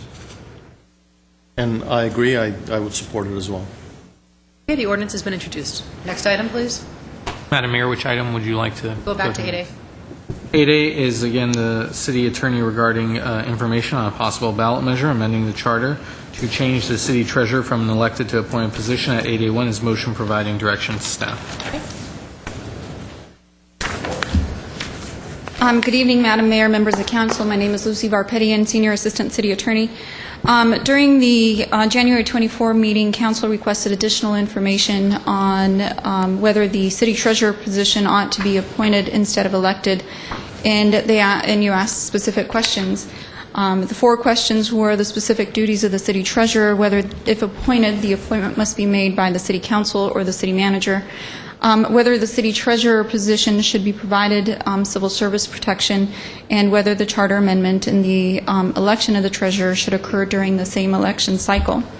As with the first one, the duties of the city treasurer are defined in the charter in Article 4, Section 1. They state the city treasurer shall receive and safely keep and pay out as directed in this charter all monies belonging to the city and all monies received by or coming into the hands of any officer, board, department, or employee of the city, and shall keep an exact account of receipts and disbursements. The duties are further defined in the city's budget, and they're threefold. For the city treasurer to invest the city's idle funds, perform the banking function, and further to have certain trustee responsibilities. In the staff report, we presented 4 alternatives to the elected position, and there's a brief slide on that. We proposed 4 different alternatives. The first, if the city treasurer is appointed, then the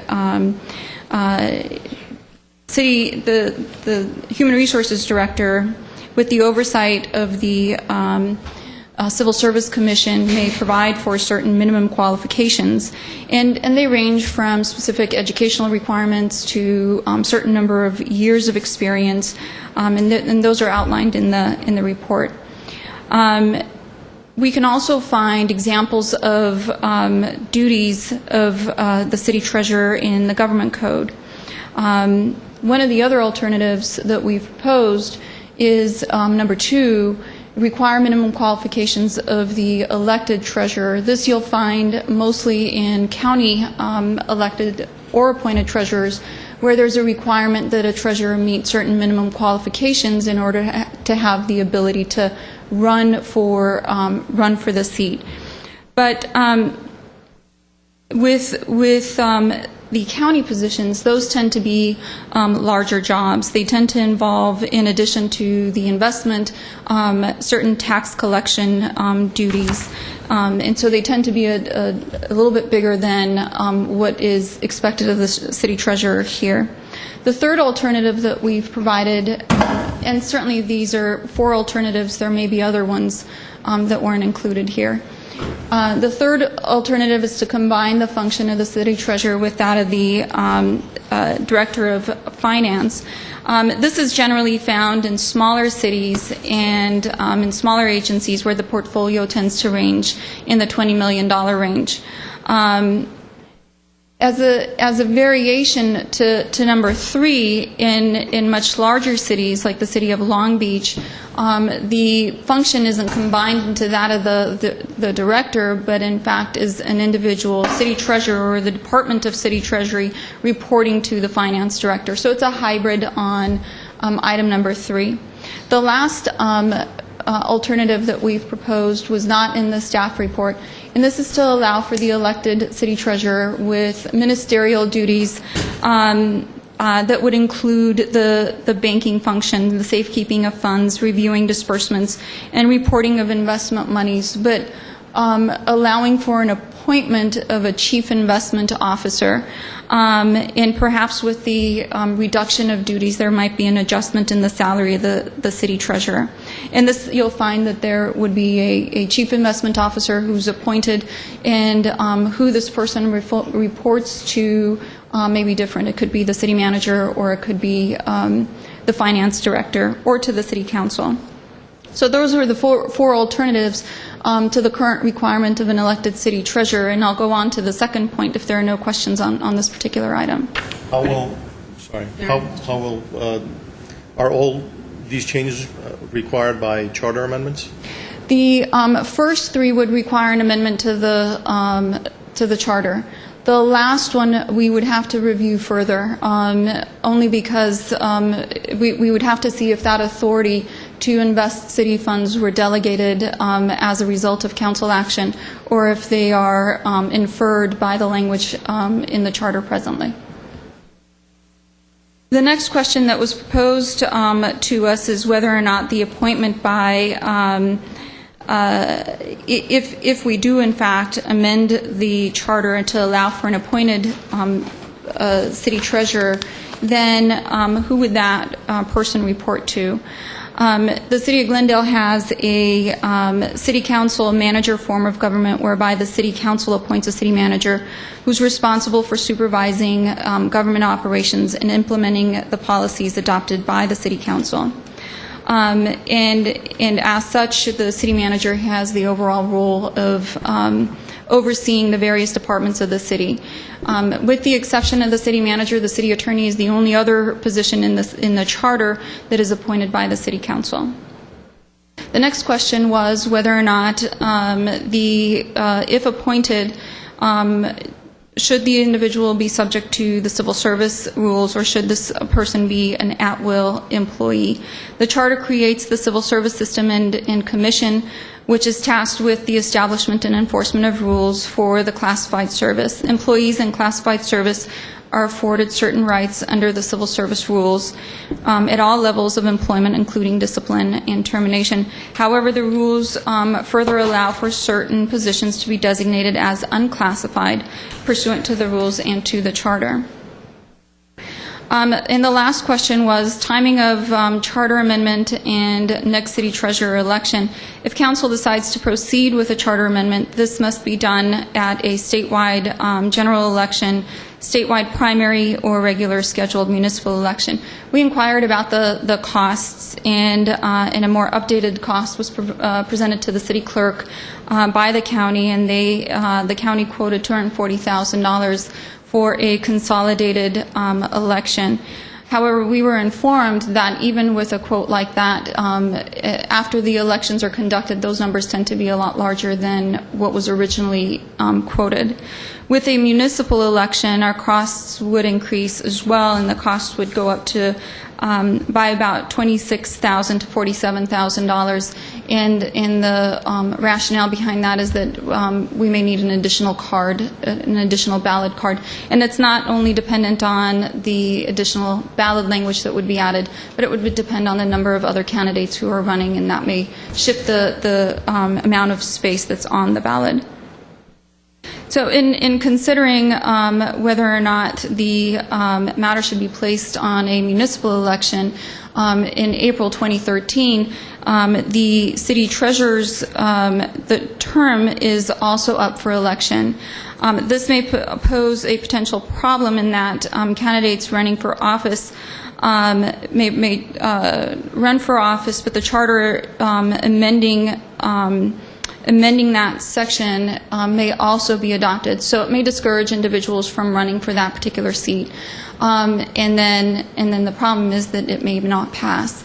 The alternative to that would be to place the item on the ballot in 2013, but allow it to take effect at some future point, either during a vacancy, if there is a vacancy, or 2 years later or 4 years later, or some other date that the council determines is a good time.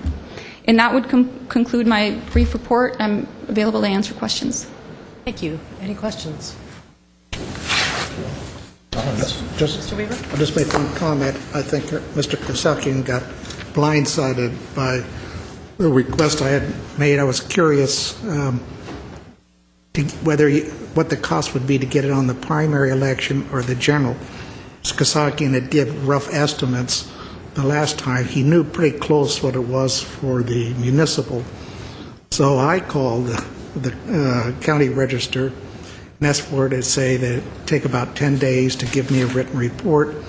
When they called me to tell me it was coming, they said it's going to the city clerk and to me, and to which I told them, well, the city clerk isn't going to know what's hitting him because he never asked for it. But it went there.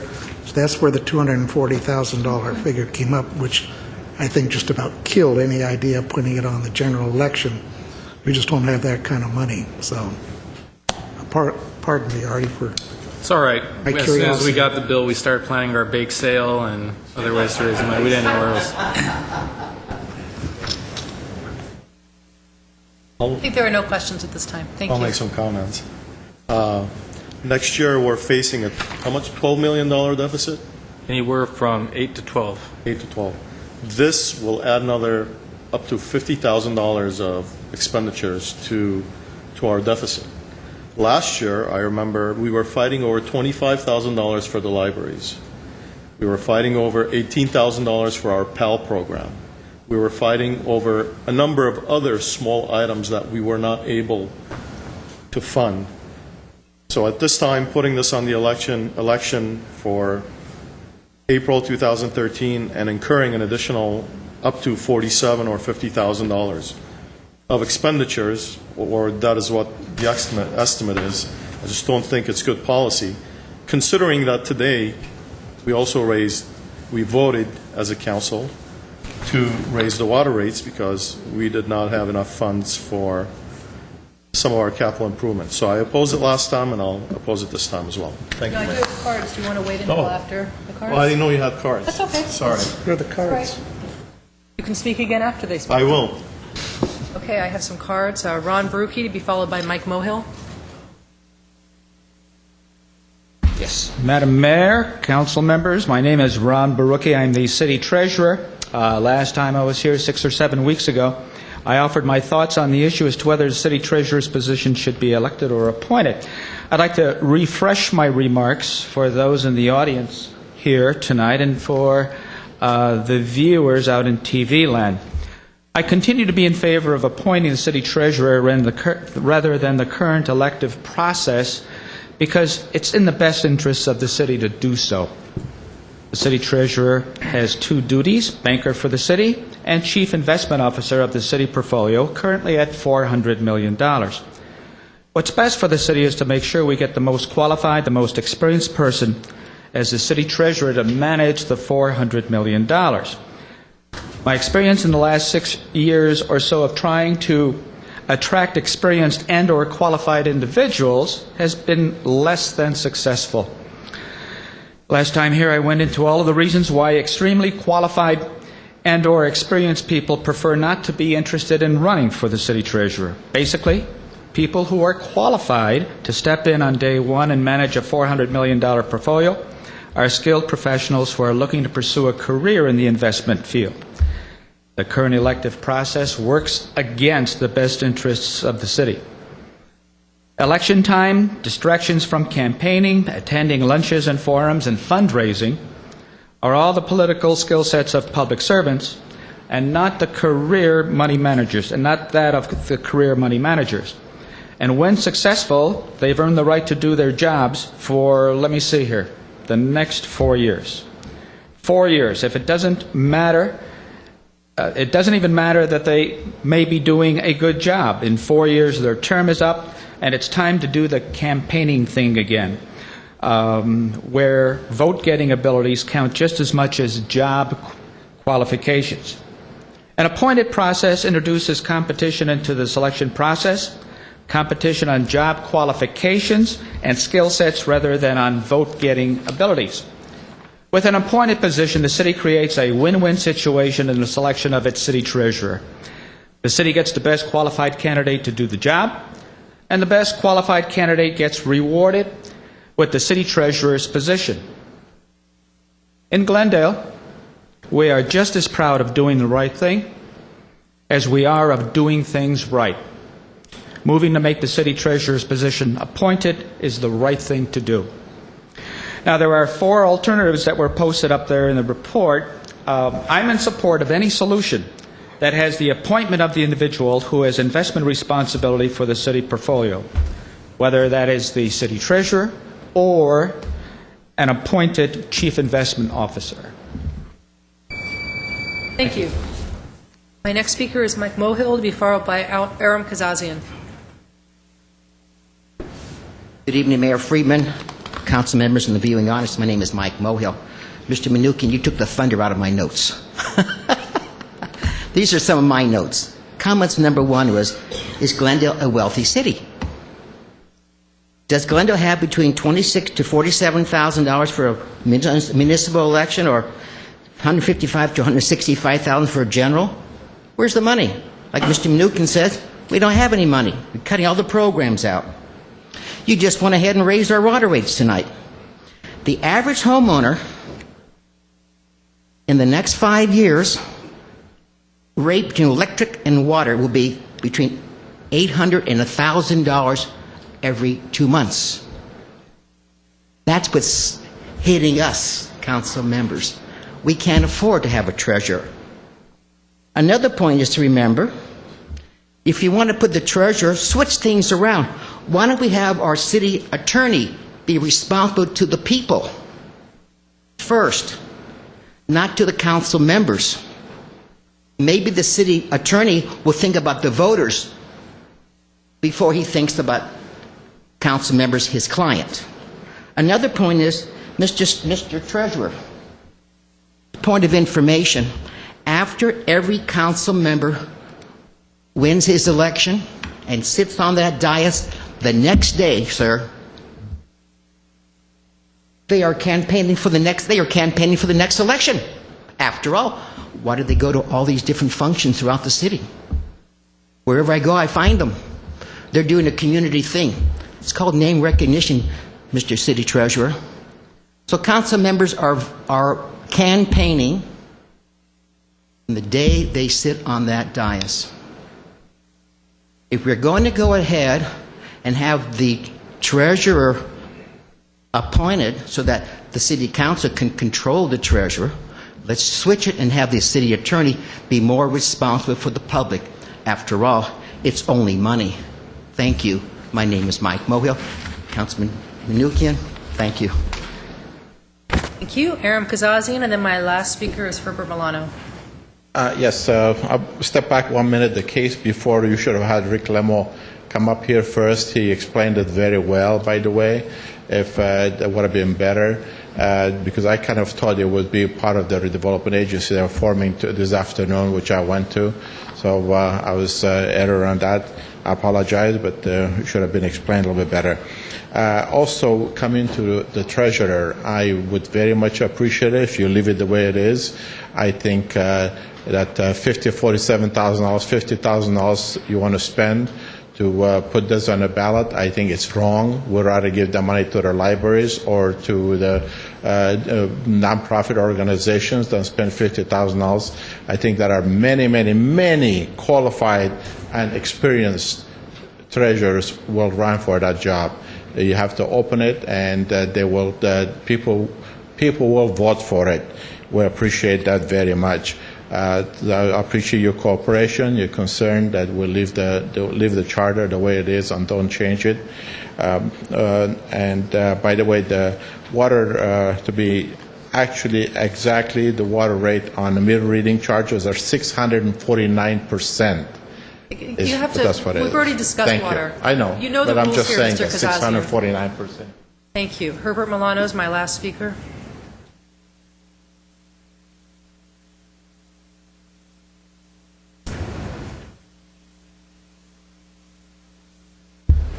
Mayor Friedman, members of the City Council, and City staff, my name is Herbert Milano. I have a very basic question to ask about this particular charter amendment proposal. What is the rationale for bringing it up at this time? Let me rephrase it. What is the problem that you're trying to solve? If you go through the documentation that was prepared for you, that part is missing. It doesn't state, these are the problems that we have, and therefore, to correct these problems, this is what we suggest. So I have a corollary to this particular question, is if there is such a problem, which you haven't stated, and if there is one, has it ever been present in the last 20, 30, 40 years? Because if I were to take a page from Mr. Councilman Weaver's continual opinion, says, this is the way it has been for 100 years, or for 70 years, or for 40 years, therefore let's leave it the same. Why not apply it here? Well, the reason I am opposed to this is because we need a treasurer that is independent, and can communicate with the public in an independent way. Now, Mr. Baruki is a competent individual who knows what he's doing, and that's why he was reelected. But the one thing he's not a very public figure. He does not come before the public and say, look, these are problems that the city faces. These are policies that are taking place that concern me.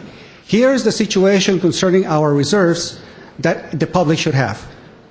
In fact, I think that we need a treasurer who will have significant amount of independence and be a public voice to give us a warning of what can go wrong, because the city treasurer sits in many of the policy decisions that are held by the city manager.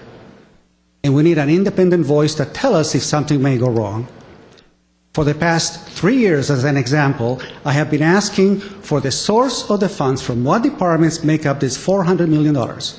I submitted California Public Records Act after act after act, and that information has been denied.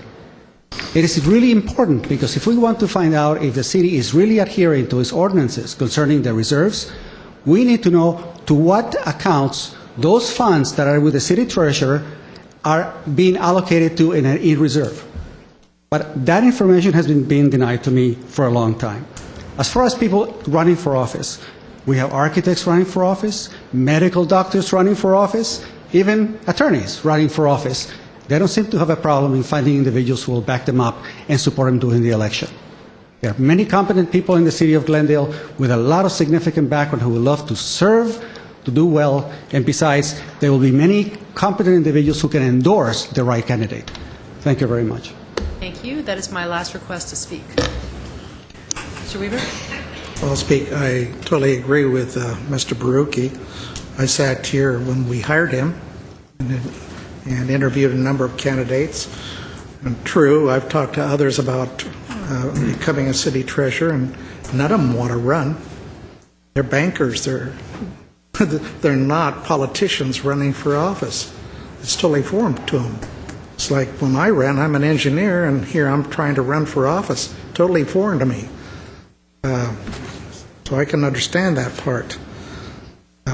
In the past, gosh, I don't know what Mr. Baruki would tell me, but some 10, 20 years ago, our investment portfolio was a lot less than it is today. It's $400 million now. And if you say, well, make it a popularity contest, for instance, what if Mr. Mohill ran and won?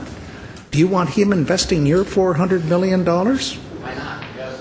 Why not? That's a good question. I wouldn't. Of course you wouldn't. Yeah, and I don't think the voters would want it. You'd drive the city into the ground, and we wouldn't be able to do anything about it. Okay, we can't have a back and forth, sorry. So it's a good reason to have an appointed city manager, an appointed treasurer, and I think it ought to be the city manager that does the hiring. Let him bring in the people. He can do like he does other departments, have the city council ratify his decision after looking at their backgrounds. And I think it'd be then to be a part of the classified service, just like any other executive. I think that's the best way to go. When it comes to when it take effect, I think it has to be at the municipal election. There's no perfect time. But unless Mr. Baruki is going to run for re-election again, which is why I probably wouldn't let him do, I can't see having an election and wait 2 years and then kick the person out or whatever. If somebody wants to run for the city treasurer while the measure's on the ballot, so be it. We'll see what happens. But I believe that most cities are going to appointed city treasurers. They're not electing them like they did in the past. So why should the third largest city in the county with a portfolio of $400 million not follow the wave that is going on? So I strongly support appointing it. And they talk about $25,000, $30,000. Well, two people up here just voted down the potential to raise millions of dollars for this city. So what's $25,000 if it's going to change the course of the way the city operates for the next 50, 100 years? I don't know. So I asked for before, and the majority thought, well, it's a good idea, but we want some more information, so I've just given it, appointed city manager, ratified by the city council, part of the classified service like any other executive, subject to being removed for cause, whatever, through civil service procedures, and make it consecutive with the municipal election, because that's the cheapest way to go. Thank you. Mr. Manukian? Yes, with all due respect, Mr. Weaver, the water rate increase that we voted against, the two of us voted against, the money that would be raised from that increase could not be used for elections since it's water fund and cannot be transferred to any other funds. I knew that. Okay.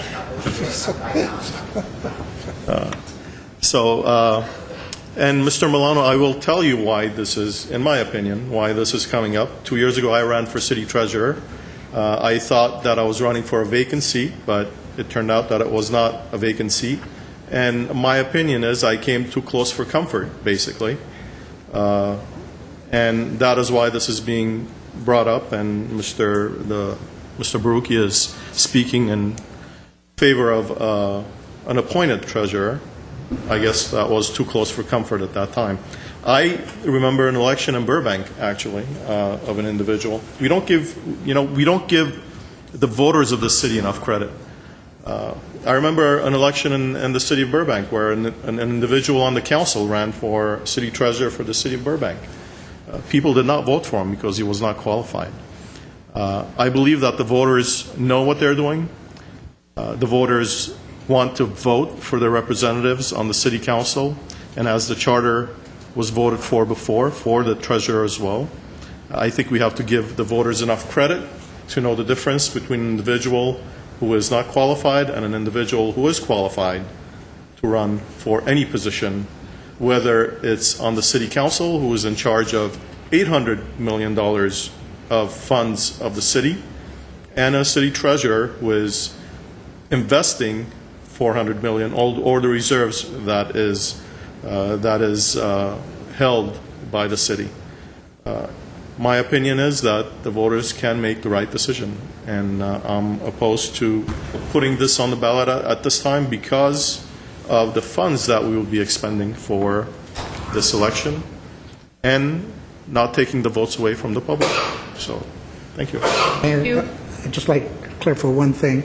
I don't have Scott Howard sitting here, but if he was here, he would tell you that years ago, I went to him about this very issue. And I'm in my last 3 years on this council, and if I don't start raising it now, well, it's not going to happen. Well, we're hoping you'll be on the council longer, Mr. Weaver. Why 3 You are? years? Well, yes.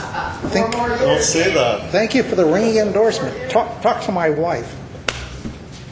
Mr. Quintero? Yeah, I also have been a proponent of a treasurer that's appointed for many, many years. I think it's a professional position, not any different from Public Works or Glendale Water and Power, Finance, the Department of Finance. I think that's the best analogy. I think what you do is you look for the right person who has the right background in terms of education, which I think would be written into the job specs. The right education and the right background. You need more than an education to manage a portfolio this size.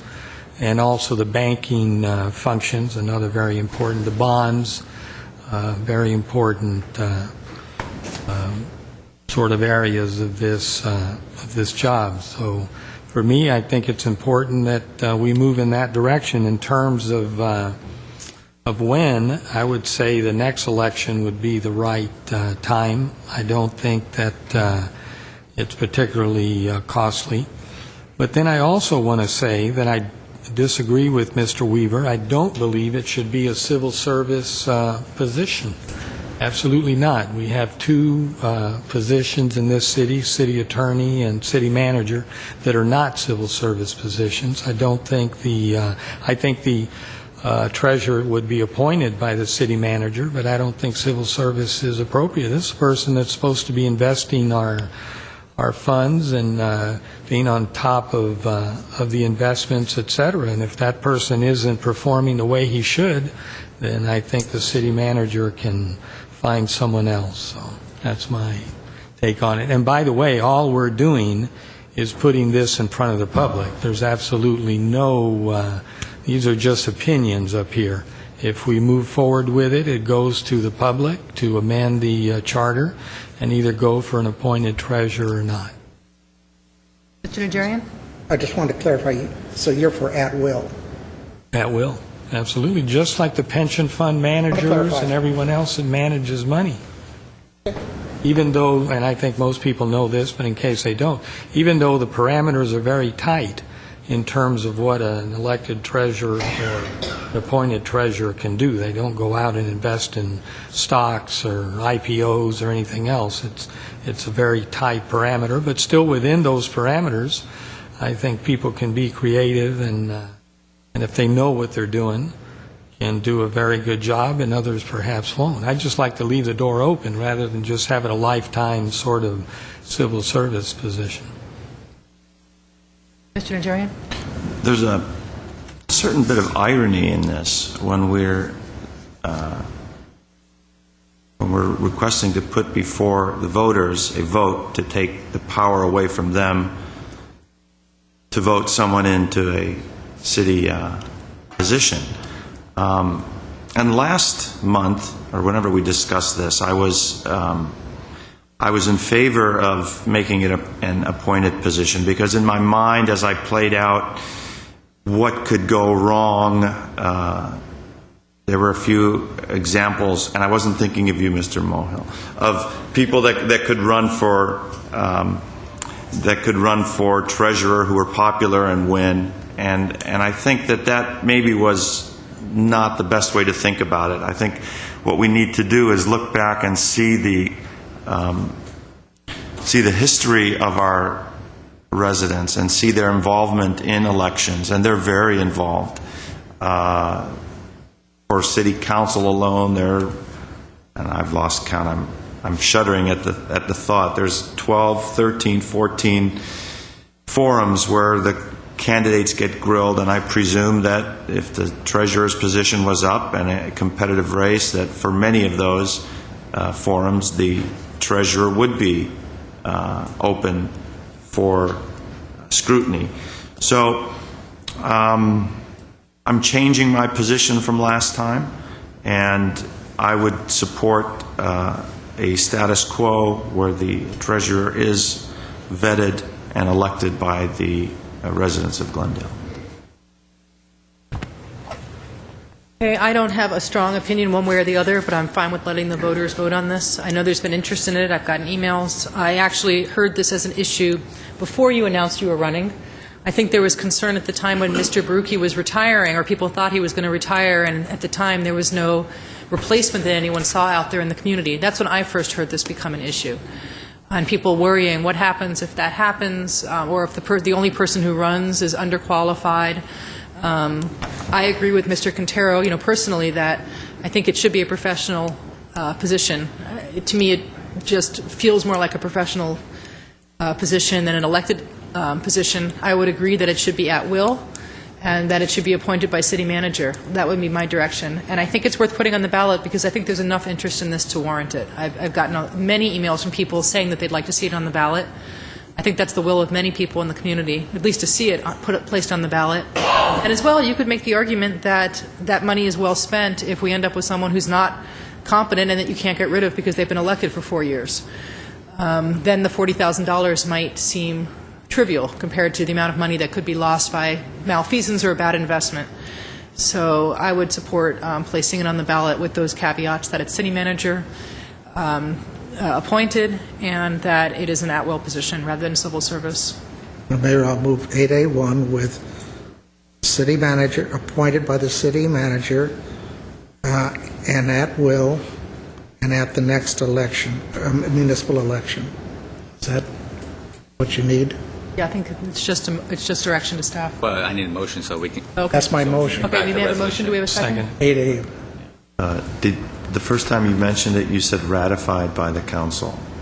Do you still mean that? Well, if he appoints, Just so I'm clear, I took Mr. Quintero's comment to be that he was in favor of the city manager appointment subject to the council ratification, but it would be an at-will position.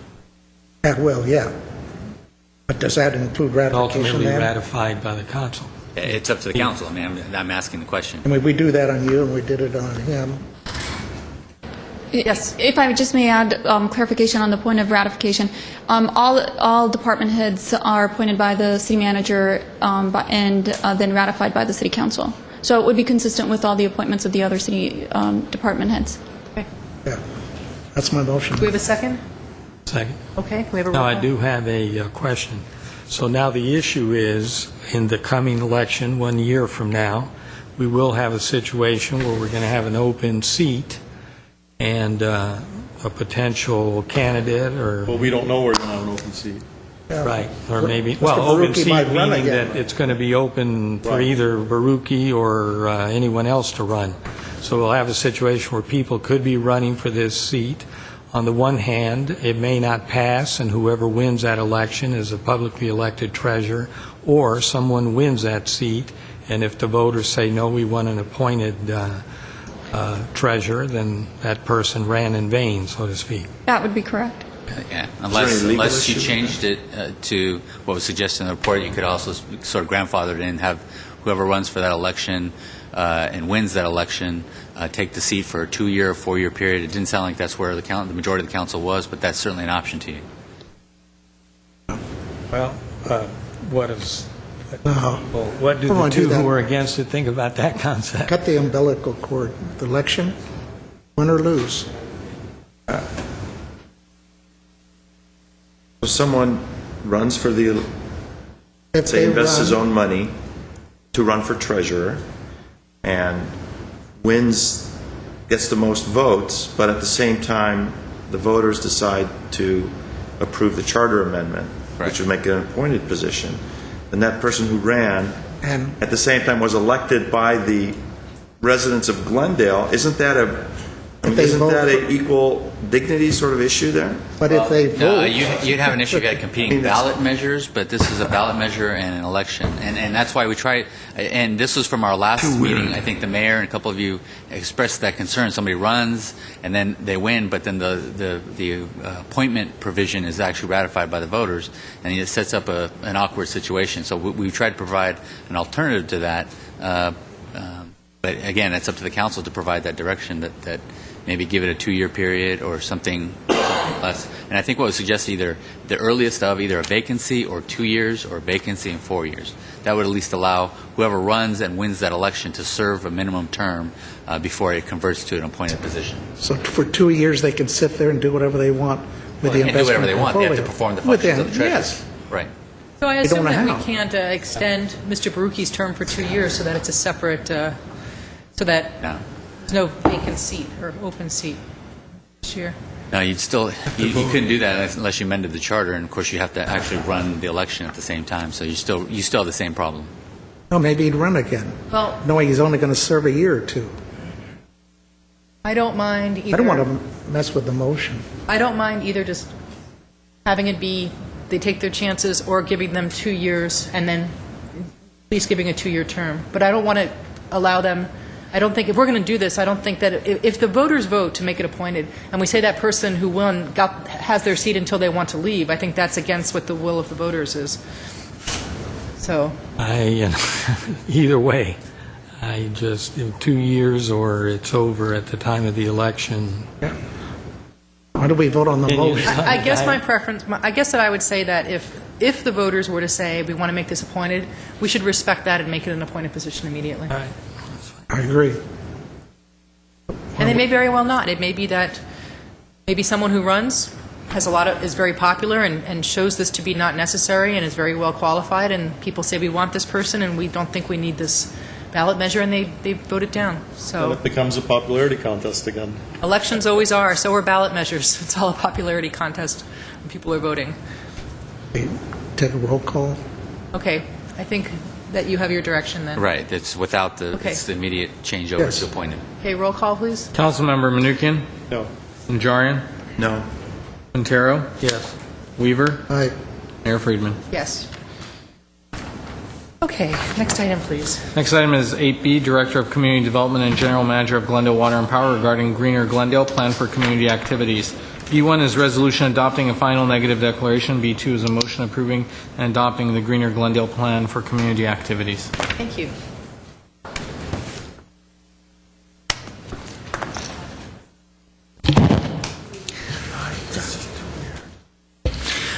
Madam Mayor, members of the council, this is part 2 of the two-section plan. You have already approved the first part of the Greener Glendale plan, which was for municipal facilities. This is the second part, which is for pretty much everything else.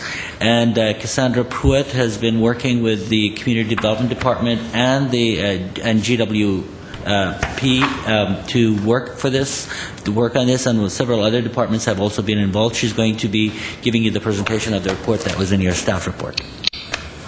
I'm going to step out just for a moment and pass the gavel to who is Mayor Pro Tem? To Mr. Weaver, and I'll be back in 5 minutes. 3 more days. Advance the slides. Go right ahead. Well, good evening, Mayor Pro Temp Weaver and council members. My name is Cassandra Pruitt, Planning Assistant in the Community Development Department, and I'm pleased to present to you, as the Community Development Director said, the second and final component of the Greener Glendale Plan, which addresses community activities or how the City of Glendale can help the community of Glendale be more sustainable. And I'll be using this word sustainable. It means ensuring that we can sustain ourselves into the future by addressing the environment, the economy, and society. To advance the slides, there's a clicker up on the podium. Oh, okay. Press the forward arrow. Right. There you go. So the Greener Glendale Plan is grant funded through the Energy Efficiency and Conservation Block Grant, which Glendale Water and Power obtained. And this is a joint project with Glendale Water and Power and the Community Development Department. We're completing this plan to comply with state conservation efforts, including AB 32, the California Global Warming Solutions Act, and SB 375, the California Sustainable Communities and Climate Protection Act. Both of those mandate reductions in greenhouse gas emissions. Thanks. Essentially, the plan is a catalog of community conservation programs that we can pursue, and the intent is that we use the document to help obtain grant funding to continue existing conservation programs and to pursue additional conservation programs. City Council indicated their support for this overall effort by adopting on November 9, 2010, a resolution to address sustainability and climate change. It also adopted the United Nations Urban Environmental Accords as a framework for our sustainability efforts. On November 1st, 2011, City Council adopted the first document that addressed municipal operations or internal government operations. So this second document is how the city can help the community be more sustainable. And we began community outreach for this document in December of 2010, and that community outreach continued into this year. The community outreach included one-on-one interviews, online and in-person surveys, presentations at community events. One-on-one interviews with the whole community? No. And 2 open house public workshops. Interviews with 2 people? No, we held one-on-one interviews with various people in the community that were leaders. How many people? I would have to get a count for you on that, but I would say roughly 10. It was just an initial kind of survey to see. That's not a survey. Through the one-on-one. Sorry, but Sounds coming to the rest. Let me answer the question. 200,000 people is... Initially, this is not a survey, but this is to get a sense of the level of interest for the various degrees of interest that people have with such a comprehensive topic. It is often a practice that you select the numbers of a series of individuals who have identified themselves as being passionate and committed to this topic, and you delve into the discussion with them, and based on that, you determine the different subtopics that you would then need to take into the larger focus group discussions. And that's how these selected community leader interviews are done. And that's a very standard practice in delving into... You found 10 of them in this community? We found at least 10. Thank you. Another reason that we do that is we get ideas from them on who else we should be talking to. So it's kind of a first effort. Good recovery. We also worked with businesses and schools in the community to include their conservation efforts within the plan. And we worked closely with all of the city departments to ensure that existing conservation programs and conservation programs that are planned in the near future are included in the plan. So, because the Greener Glendale plan builds on existing conservation efforts, I want to just highlight what some of those conservation efforts are. And over the next few slides, I'll just outline some of these programs according to departments in the city and which programs they're administering. So the Glendale Water and Power oversees a variety of energy and water conservation programs, including implementing the smart grid, increasing the renewable energy portfolio, and administering public benefit charge programs. It also works to increase and improve water quality. The Public Works Department works on reducing waste and landfill emissions. It also works to increase the provision of alternative transportation infrastructure. Go back to the prior slide, please. Sure. You said it. How does it improve the water quality, the existing community programs? Is it? It's something that I'm interested in. That's why I'm asking. Okay. GWP does a variety of things to protect and improve the water quality, and it's outlined in the water chapter of the document. They, off the top of my head, protect water wells. They have a water treatment program they're doing for the San Fernando Basin to remove chromium-6. They're doing a water quality study on the Verdugo Basin. Thank you. Okay. Hazardous waste pickup, used oil, recycling. Right, and I'm going to outline those, which are administered by another department too. So Public Works also implements conservation programs in the urban forestry and stormwater management infrastructure. The Community Development Department ensures eco-friendly land use. It administers a variety of community education and outreach programs, including the Litter Reduction and Prevention Program, the Stormwater Pollution Education and Prevention Program, the Fresh Air Program. It provides community gardens, a farmer's market, and it ensures environmentally friendly land use that preserves natural and open space and promotes healthful urban environments through its urban design efforts. The Community Services and Parks Department helps connect those in Glendale to natural and recreational open space through the provision of parks and through its education programs. And it also implements a variety of conservation measures in its maintenance of facilities and parks. The Fire Department promotes environmental health in the city by reducing toxics. It does this by disincentivizing the storage and use of toxics. It conducts hazardous waste collection events. It repurposes the collected paint for anti-graffiti programs. And it also protects the urban forest by promoting fire-safe planting practices. The Information Services Department helps promote our green programs through the Greener Glendale website and the city website. And the Management Services Department helps promote our green programs through GTV6, the media, and Twitter. So in part to all of these conservation efforts, the community actually accomplished a significant greenhouse gas reduction between the 2 years that we inventoried, year 2004 and 2009. It accomplished a 7% GHG reduction, and also... You increased it for transportation? How can that be? I'm sorry? Shows increase in transportation. Yes. While we're purchasing CNG vehicles for our... The transportation greenhouse gas emissions are actually based on a complex computer model software that... I understand, but how could it be higher? Higher than 2004? That's what that shows, right? Yes. The overall greenhouse gas count is lower when you average it all out. No, but why is transportation higher? Right. The reason it's higher is because the software that's used to... I think you're asking for the city facilities and the city property. We did actually use low emission that's vehicles, for the whole community. but this is for the whole community. And in fact, the rest of the community has increased vehicle use and emission, correct? Is our purchasing the CNG vehicles putting any dent in the? If I could be allowed to explain. Yes. Yes, you are allowed to explain. Thank you. The way the greenhouse gas emissions are calculated is actually based on fuel consumption data for most of the categories except for transportation. We don't have the ability to collect data about how much fuel people used in the community. So instead, we used computer modeling data that we got through the regional agency. So that transportation it's a prediction. Okay. It's not. It looks like it's a bad prediction. It very may well be. But that's the data that we had, and so we had to use it. And the data comes from other sources. It's not necessarily something that we have measured here in Glendale. Right. Okay. It's based on regional data that factors in job growth, population, housing. Apparently, they don't know about our CNG vehicles. Okay.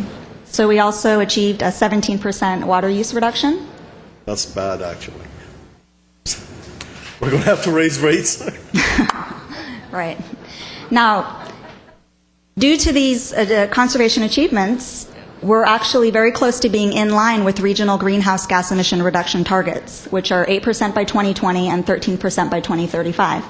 So the conservation programs that are suggested in the Greener Glendale Plan document will help us meet the target and exceed it. This chart illustrates that our business as usual, which was our programs that we implemented between 2004 and 2009, helped us achieve a 7% GHG reduction. Achieving the state-mandated renewable energy portfolio of 33% by 2020 should get us to 12%. The programs in the Greener Glendale Plan should get us to 26%. And I'm just pointing out the state-mandated clean car and clean fuel regulations, which should help us get additional reductions. However, those are outside of the control of the city, so we're not including that in our target. But it's worth noting. Are those targets reachable, in your opinion, you think?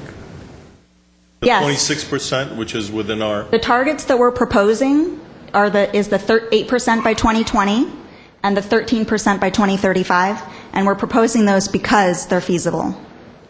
That's good. As you can see, we're very close to meeting those as is.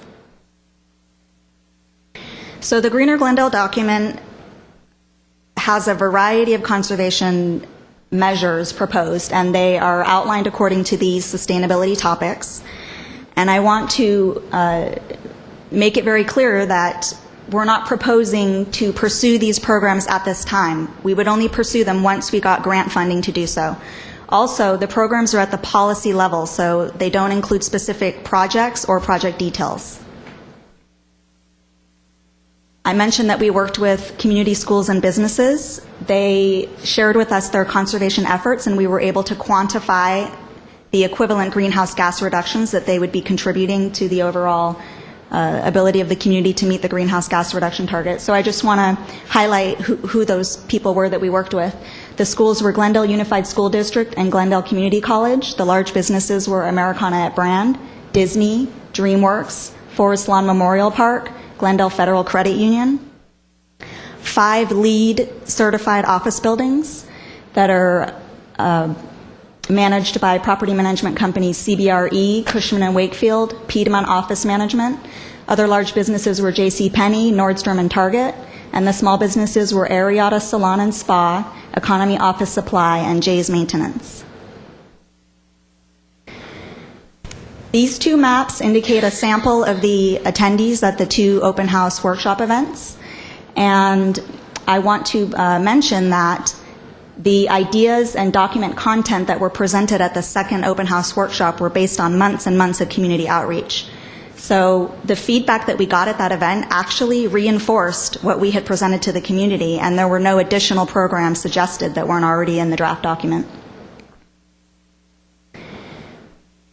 The open house workshop was conducted in an interactive style that encouraged participation from the community. And at the second open house workshop, you can see that there's these different stations in the room. And at each station, there was a staff member who specialized in that particular topic. For example, water, energy, waste, transportation. So this allowed for some really great networking opportunities between community members and contacts within the city. and also between city staff from different departments who were working on the overall conservation effort. We analyzed the community feedback and the effectiveness of different programs in reducing greenhouse gas emissions, and we came up with a priority list for implementation that is outlined on page 9 of the document. And the number one priority is to continue and expand education and outreach programs to promote sustainability within the community. Both Glendale Water and Power Commission and Planning Commission unanimously recommended that City Council adopt the Greener Glendale Plan, and the staff's recommendation is the same. If there are any questions, I'm happy to address them. Mr. Mnuchin? I have a comment to the city manager, actually, based on the comments that you made, that some of these programs will not be implemented unless there's grant funding for them. When we look at these programs and the grant funding usually runs out. We should also consider whether it will have any impact on our general funds as these grant funding, as we implement these programs and the grant funding runs out. At that point, how would we pay for the remaining infrastructure or whatever it is that we have implemented? So I think it's a great report. I certainly support it, but I think we should keep that in mind in terms of our operating expenditures, whether or how will some of these programs affect our general fund revenues, if it does at all. We can use that as an evaluative criteria for it. Right. Okay, I do have a recommendation, request to speak from the public. Are there any other questions at this time? May I provide one point of clarification on your comment? The idea is that as each of these programs are pursued, they would be brought back to City Council at that time, so we wouldn't be approving necessarily. That was not my comment, though. Thank you. Thank you. I have two requests to speak. Herbert Milano to be followed by Alec Bartrosuf. Mayor Friedman, members of the City Council, and staff, my name is Herbert Milano. I am handing out a document that I presented to the Glendale Water and Power Commission 2 years ago. And it is a document that suggests a simpler water bill or utility bill. And in this particular document, it takes what is a very complex document that we receive now, for which the user generally has no power to control, for example, the fixed costs that are in there, and basically assigns it in a way that it be applicable to anyone, whether they read English well or not. But it has at the very bottom a section that says your daily environmental impact. This particular document does a comparison on a daily usage. For example, kilowatt hours. It would say for this bill it was 10, for the last bill it was 11, and a year ago it was 10. The objective for something, having a document that is simple to use, it means that you can assign this and participate with the school district so that students can basically look at this bill, look at this number, and persuade the family to conserve. This is a bill about giving information to the general public on their usage of water and electricity and other expenditures such as trash, for example, but primarily on water and electricity. Because I found that, for example, in my home, the persons who really push hard for our conservation was my daughter. She got us to the point where we absolutely reduce our water consumption, electricity consumption significantly. Now, even though I presented this to the Glendale Water and Power Commission, and I presented it as well to some of the managers at Glendale Water and Power, they did not like it for one reason. It removes from this bill the fixed costs that you allowed today in today's earlier agenda item. And the reason is that if you have fixed costs and they're not within the power of the utility user to change, you in effect are defeating the purpose of conservation. So I think it is absolutely essential for there to be no fixed cost and incorporated into the bill as a variable cost, and it can be done very easily. It's my opinion that maybe someone in cost accounting and finance should have perhaps guided the documentation that was presented by Wilden. Because when you do that, you empower someone to be able to have a bill which would say if they use no water, they get no charge. What an incredible way of doing it. But the way it is right now, 30% of that conservation cannot possibly have a financial impact. This document can be sustainable, can be created without any additional requirements for funds coming from the federal government, state government, or anywhere else. You can create it yourselves, and you're now empowered due to the smart meters to be able to make this possible. Thank you. Thank you. Alec Bartrosuf is my last card.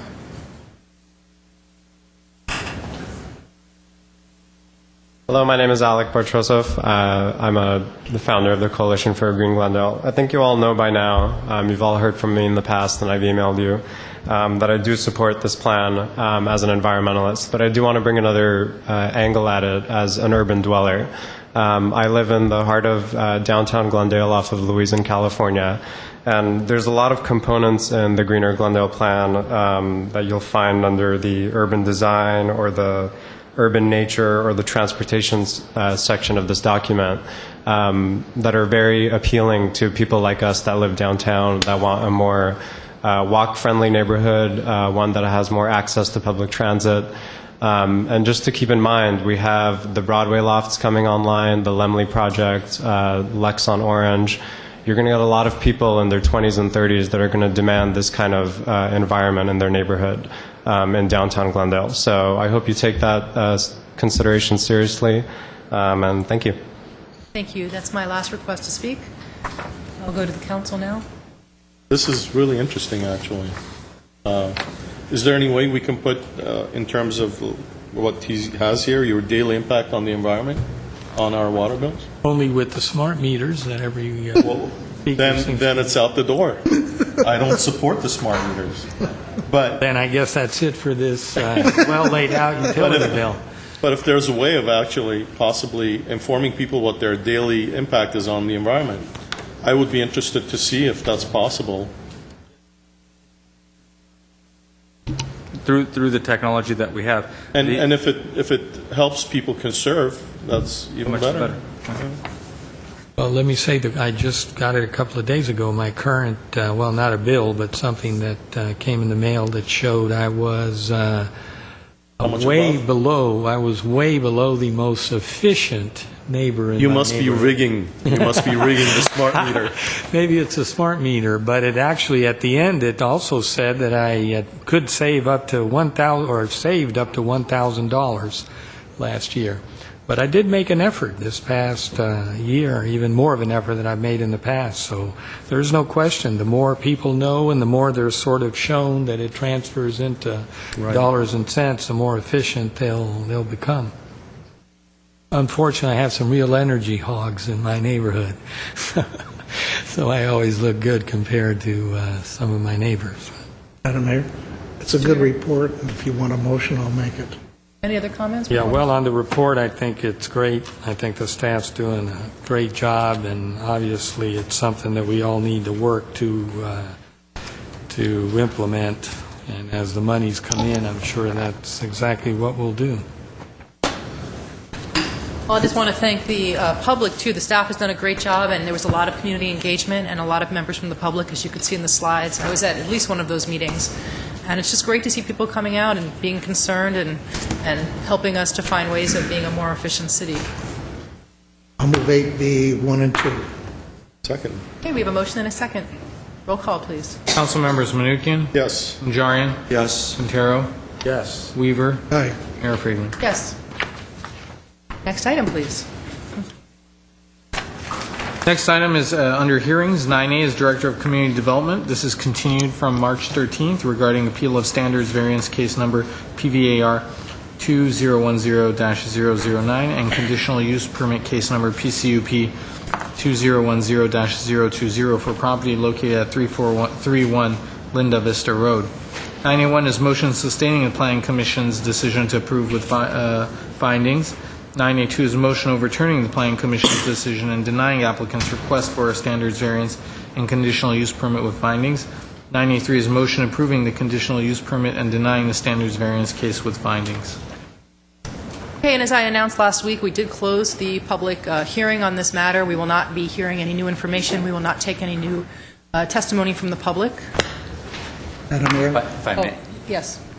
Mr. Weaver or Mr. Garcia. City Attorney has advised me since this issue first came to us within the year that I could not or I would have a conflict, I must step away, excuse myself again, which is fine with me. Well, not really fine. I spent so much time researching this. I just wanted to make one statement, though. Somebody sent me an email today, said that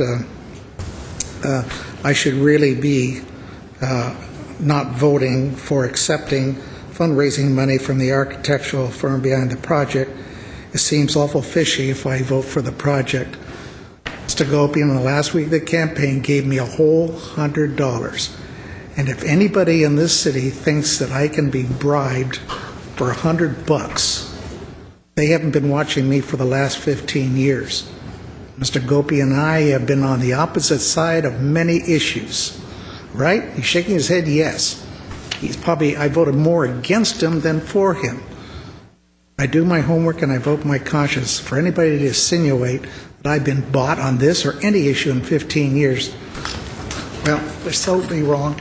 And with that, good night, ladies and gentlemen. There's oral communication after this. Stick around for oral communications. Have fun. Don't sell yourself short. Mr. Garcia? If I may, Madam Mayor, just for some... No, I was sick last time, so I'm going to be sick again this time. Sorry, you're stuck. Just for the record, as was noted, Councilmember Nukian was not here, and so I just asked him on the record that he was able to watch the council meeting either live or on tape, and which would allow him to participate. I watched it the day of, and I had read all the information that day. I became ill during the day, and I was bedridden. And as I was flipping through the sports channel, there was nothing on, so I had to watch this channel. And your illness didn't preclude you No, being able to absolutely watch not. and understand what you were watching?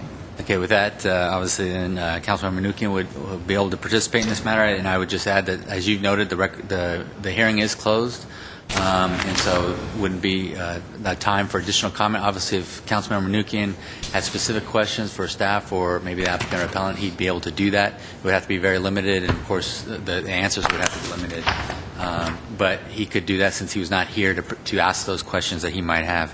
Other than that, the motions before you are self-explanatory, but we can get into them, or staff can get into them if there's any questions. I don't have any questions. Well, let's get the ball rolling. I'd like to move item 9A1, sustaining the Planning Commission's decision to approve the standards variance and conditional use permit applications. Okay, I have a motion. Is there a second? Okay, I have no second. Do we have another I motion? will move to deny. Okay, we have a motion. Do we have a second? Second that. And Okay. So let's wait. 982. Yes. That's 9A2, denying Yes. the CP and the variance. Yes. Okay. Okay, can we have a roll call, please? Well, I'd like to make some comments before I vote on it. I did, like I said, I did watch the proceedings. I believe that the case was not made for the variance. There were a number of discussions regarding the slope of the driveway. There was disagreement regarding the slope, whether the slope was 20 or 27, and our staff had said that it was 27, and the individual who was making the presentation said it's a different thing, it's a different percentage. But outside of that, the findings were not made, and since this was a de novo hearing, the findings had to be made in terms of the variance as well as the CUP. This is the second house that's coming up in front of the council for driveway issues, and it's clear that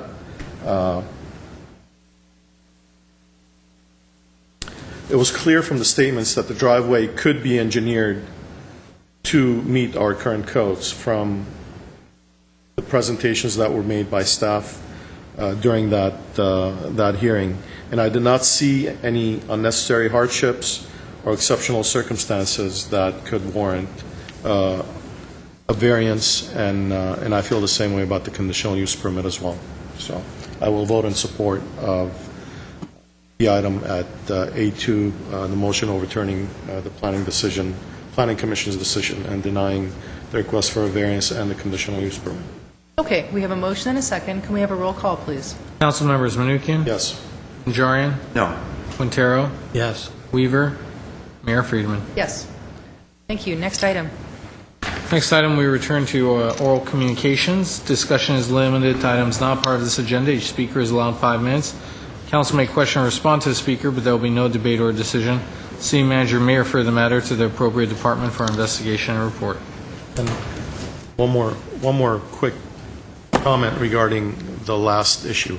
I have not discussed with anyone that issue that was in front of council a minute ago.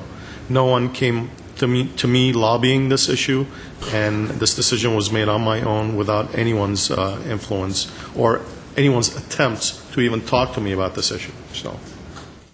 Likewise, I haven't talked to anyone about the issue. I've read the materials, visited the sites.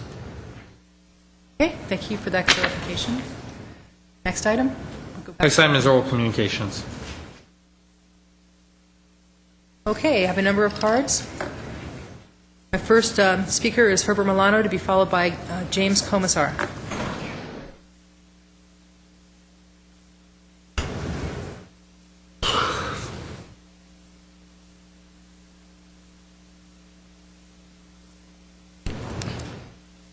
Okay.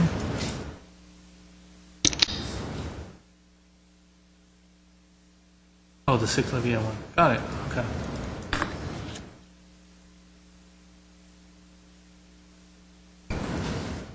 Mayor Friedman, members of the City Council.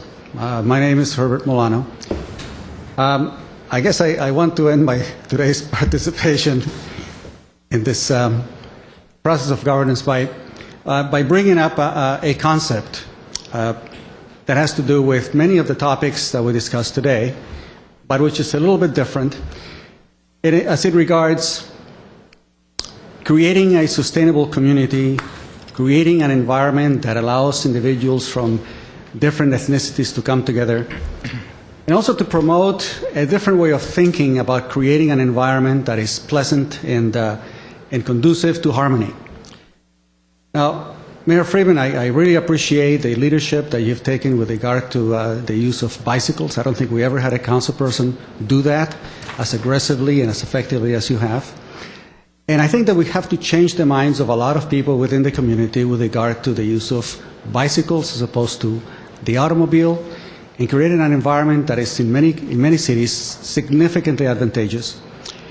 And the idea originally came from Bogota, Colombia, where they have this event occurring every Sunday. And Los Angeles has it once a year. This year it will be on April the 15th. So we can think a little bit more than taxes that day.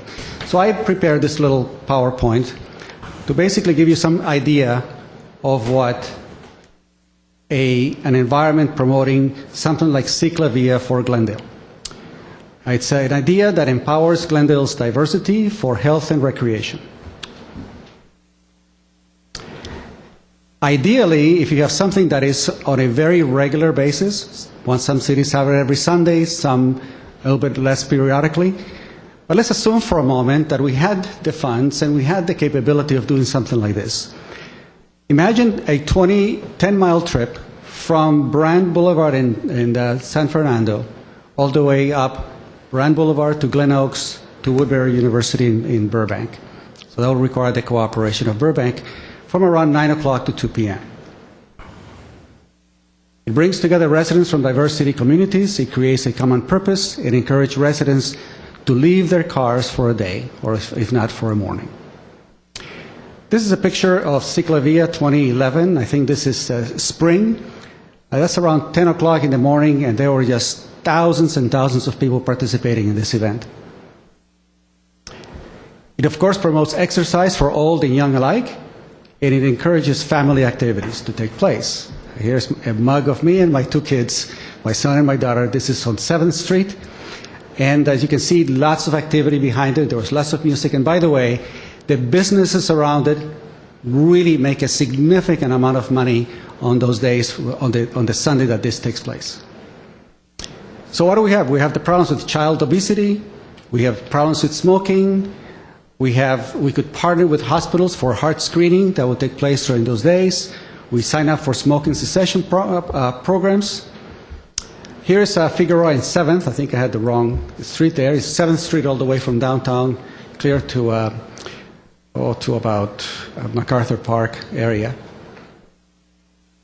And it creates a new city image. Glendale promotes healthy living, increases acceptance of bicycle riding, may increase the acceptance of road diets, improves awareness of alternative transportation, and improves business activity on Sundays. What I think that we need is, given the resistance some people have concerning road diets, that if we just expose people to an environment that is significantly, that brings the communities together on a Sunday between 10 and 2 or from 9 to 1 o'clock, I think that will create a whole new environment for the whole community to thrive on. The issue, of course, is money. And I know that's the usual argument, but I think that if we are creative, we can create something that does not require all the time a significant amount of law enforcement, as is done in some cities. And we can maintain something like this, perhaps initially once a quarter, or eventually once a month, so that we eventually can get to the point where we can get the community into a more healthy approach to community exercise and participation. Thank you very much. Thank you. James Commissar, to be followed by Mike Mohill. You dropped something, sir. Oh, cheers. Good evening. My name is James Commissar. My company has hunted down and rescued the costumes, props, and sets used on the most beloved TV shows of all time. Not some of them, all of them. It has taken us 25 years, and we have over 5,000 items, including things like, this is the alien from X-Files, but we have things like Johnny Carson's Complete Tonight Show set, donated to us by Johnny Carson. Donald Trump's Boardroom, donated to us by Donald Trump. The Complete Home of Archie and Edith Bunker, donated to us by Norman Lear. The American Idol set, donated to us by Simon Cowell, and so on and so forth. Thousands of pieces documenting every era and genre of television. Whether to some people Jerry Seinfeld's puffy shirt may resonate more than Tony Soprano's machine gun, but we have it all. We have conserved them all to an AAM museum standard. And while these pieces have been featured on shows with me, like Oprah and Entertainment Tonight, and Today's Show for many years, we've been featured in Wall Street Journal, Forbes many times, these pieces had never been exhibited en masse. And we propose that the City of Glendale funds a local vacant building and commits other resources to a television museum experience that could attract some of the 5 million tourists that are just over the hill in Burbank and in Universal City. Universal, Warner Brothers, NBC all operate highly successful, highly profitable Hollywood experiences that are anchored with these sorts of cultural assets. In actual fact, our collection is better than theirs. It's more comprehensive. They came from direct sources. And if we set up some sort of a cultural attraction here in Glendale, we would have the ability for fans and tourists to see stuff from all of these other studios and attractions all under one roof because of the breadth of our collection. There are suitably large vacant spaces available right now across the street from the Americana and the Galleria. Borders Books seems very appealing. The old Linens and Things space. This is the sort of tired-looking Borders Books as it currently sits. Here's a quick rendering of what it could look like as the TV Hall of Fame, which is what we propose. We basically have the equivalent of what other cities have, like, say, Cleveland's Rock and Roll Hall of Fame, which, by the way, brings in $100 million a year. I would like to read a quote from the city of Cleveland that operates the Rock and Roll Hall of Fame. Cities need to compete. Some cities have great art museums. A few cities have great orchestras. The one amenity we have that no one else has or will ever have is the Rock and Roll Hall of Fame. It's what differentiates Cleveland from all other cities. It is our icon for tourism. It occurs to me that maybe there's some synergy between a development called the Americana and the world's largest museum collection of Americana. Maybe we could continue to have a dialogue and bring some of that business, which is just, 2 freeway off-ramps away from us. Universal Studios did $5 million paid in 2010. The demand is such that Warner Brothers added a VIP studio tour, which takes about an hour and a half. It's pretty average. It's so successful it now operates 7 days a week at $50 a head, and according to their website this weekend, it was completely sold out from opening to closing. So there is a tremendous desire that currently exists. Each show that we represent, and there are thousands of them, each have huge, dedicated fan bases that already exist, and they would they find these objects to have almost a religious significance, whether it's Archie Bunker's living room chair, or whether it's something much more contemporary, whether it's Jack Bauer's gun from 24, whatever it is, there is a huge existing demand to see and interact with these cultural objects. We have them, and we would like to bring them home to Glendale. Cheers. Thank you. If there are any comments, they'll be at the end of oral communications. Thank you so much. Mike Mohill, to be followed by Harry Zavos.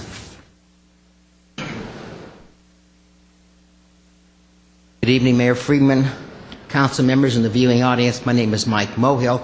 I'd like to digress from my prepared statement tonight. In 2008 or 2009, Mr. Barocchi, our city treasurer, came before the city council and in a prepared statement said the recession was over.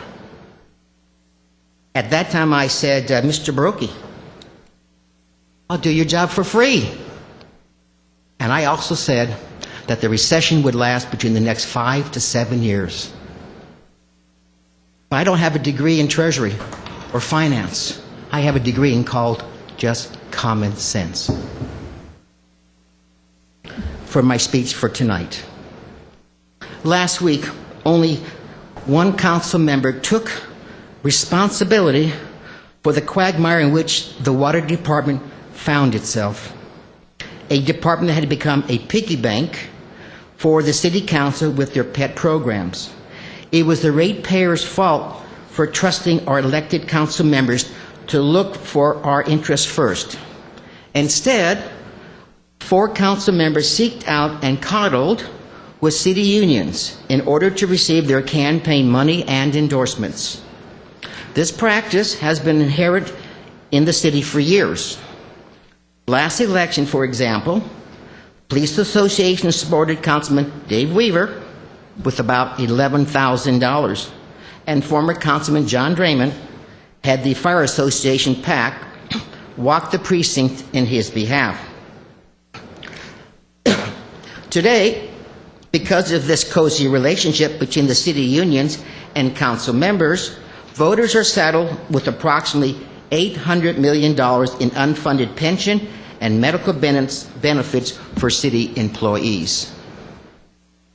Retired law professor Harry Zavos brought before the council many times in the past violations of Proposition 218, the illegal transfer of over $20 million since 2006 from the GWP to the general fund.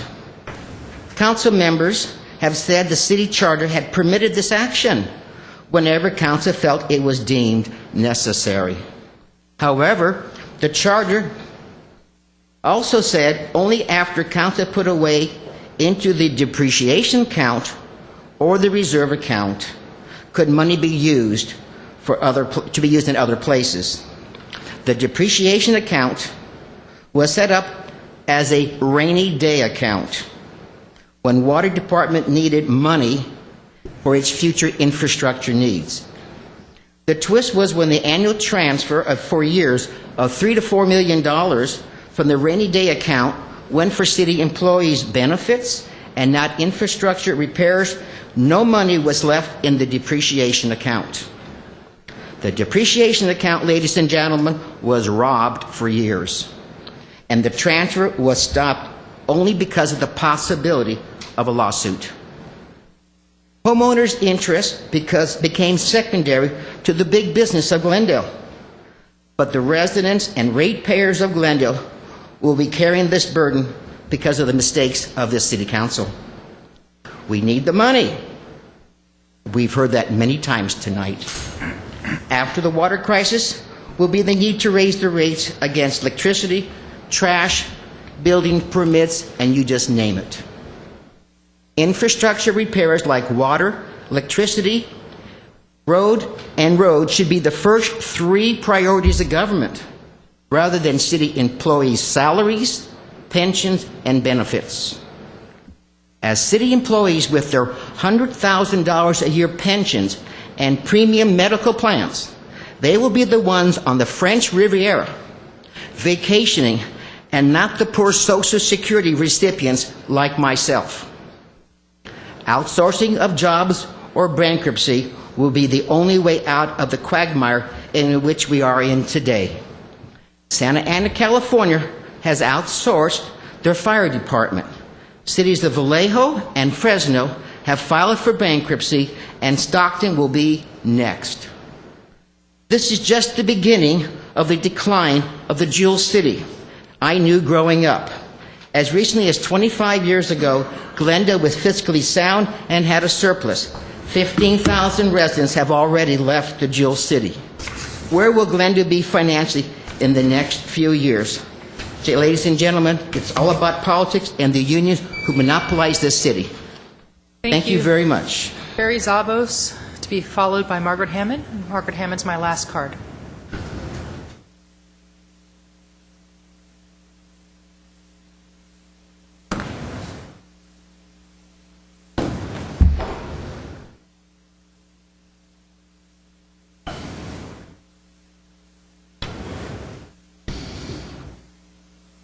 Council, my name is Harry Zavos. I'm a resident of Glendale.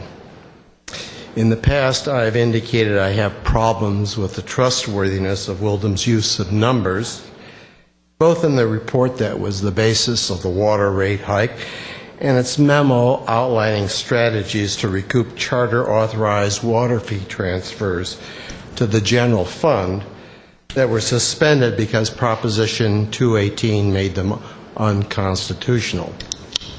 The problems are best illustrated by Wildham's model adopted by the city that changed the 75% electric, 25% water sharing of all GWP expense account categories to various other percentages. And you can see that on that chart. The effect was to change the 75-25 split to an overall 68% electric, 32% water sharing of GWP expenses. This caused water to annually pay $2 million more of the expenses with a concomitant $2 million saving for electric. And because electric under Proposition 218, unlike water, is unaffected, that $2 million can be transferred to the general fund. To get to the 68-38 split, three categories under the heading Customer Service Billing were changed from the former 75-25% to a 50-50 split. They are billing generating expenses, mail operations, and customer accounting. Unlike other expense categories, the Wildham memo gives us enough data to judge the credibility of Wildham's 50-50 split on these three categories. On page 6 of its memo, Wildham shows a total of GWP accounts as consisting of 73% electrical, or roughly 100,000 accounts, and 27% water, or roughly 100,000 accounts. 36,000 accounts. Based on these, Wildham's own numbers, water should not bear more than 27% of the expenses of these three categories, not the 50% of the Wildham model. But that's only if there is no overlap in the billing. But we know that those who are billed for both electric and water have both bills generated on a single piece of paper, which is mailed in a single envelope with a single stamp.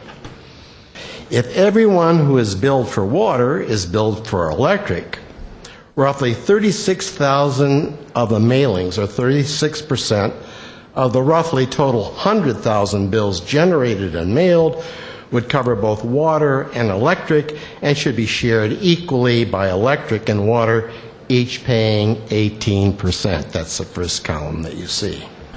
The remaining 64%, which has nothing to do with water, should be charged entirely to electric. The result is a split of 82% electric, 18% water.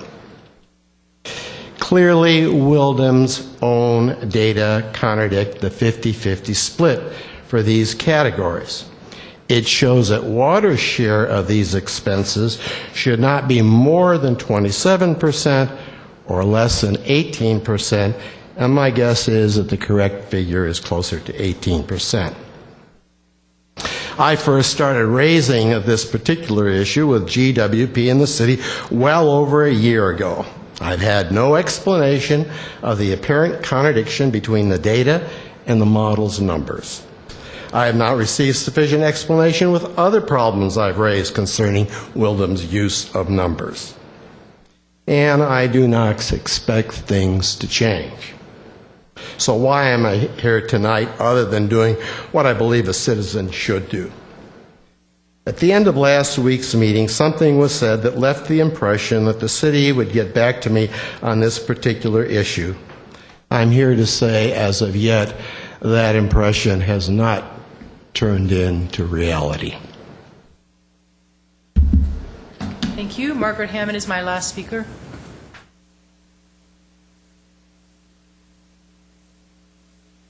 Good evening, Your Honor, members of the council, staff, and audience, and people here that have hung out. My name is Margaret Hammond, and I want to say, put another candle on my birthday cake. Today's my birthday. And here I am, a candle. Okay. Should we sing? Yeah. Pulling? Yeah. Well. Is everybody in? 1, 2, 3. Happy birthday to you. Happy birthday. Am I being charged? To you. Happy birthday, dear Margaret. Thank you. Happy birthday to you. Thank you very much. You may want to retract that after I get finished here. You may say, uh-oh, not another year. Anyway, free bulky item pickup. 818-548-3916, and it keeps on making our quality of life in Glendale better by getting rid of all those couches and beds and things off the streets and so forth.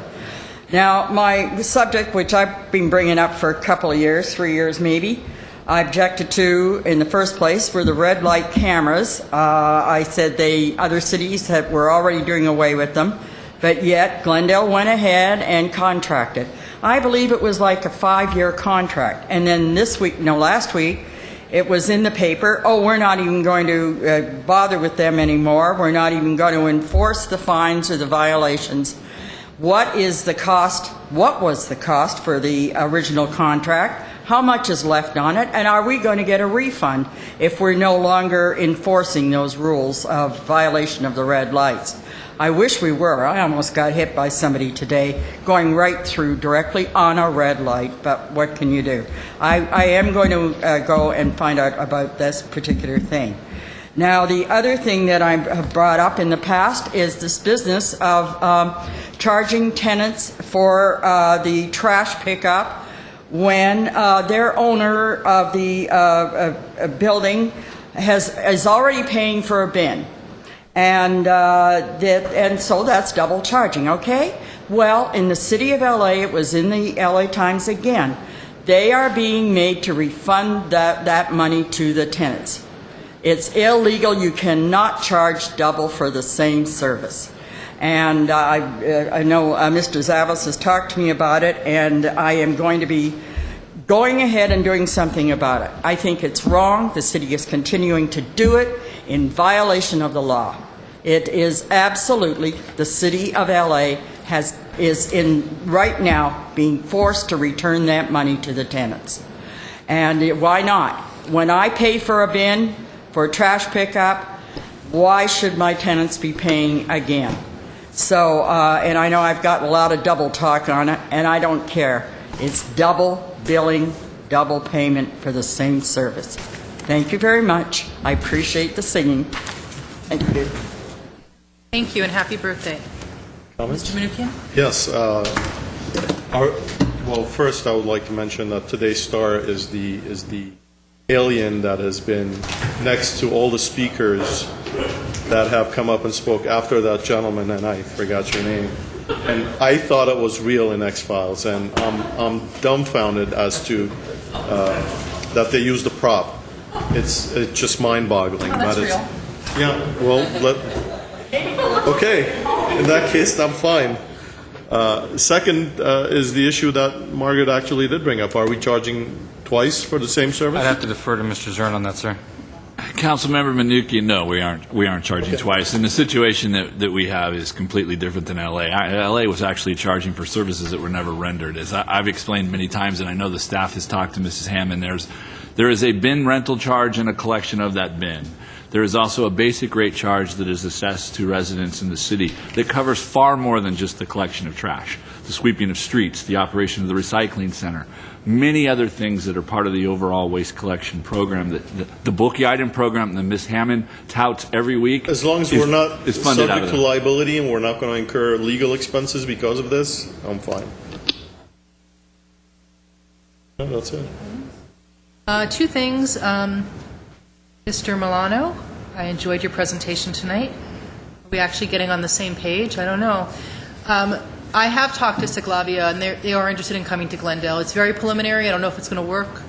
I don't know if there'll be money for it, but they did come and speak with us, and Mr. Najarian joined that meeting for a little while. Well, that conversation is happening, and you know I would support that.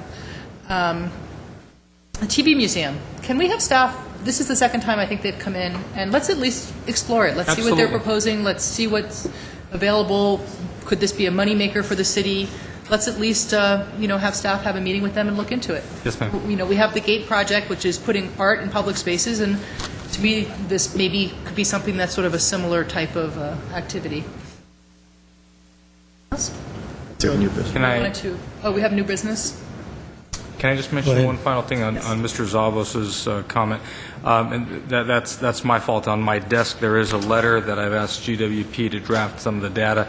Basically, what Wildan looks at, in addition to the actual number of accounts, is the number of full-time equivalent positions, the amount of space and overhead that's used, the size of the respective budgets of the different sides of the utility. All that contributes to what that split really is.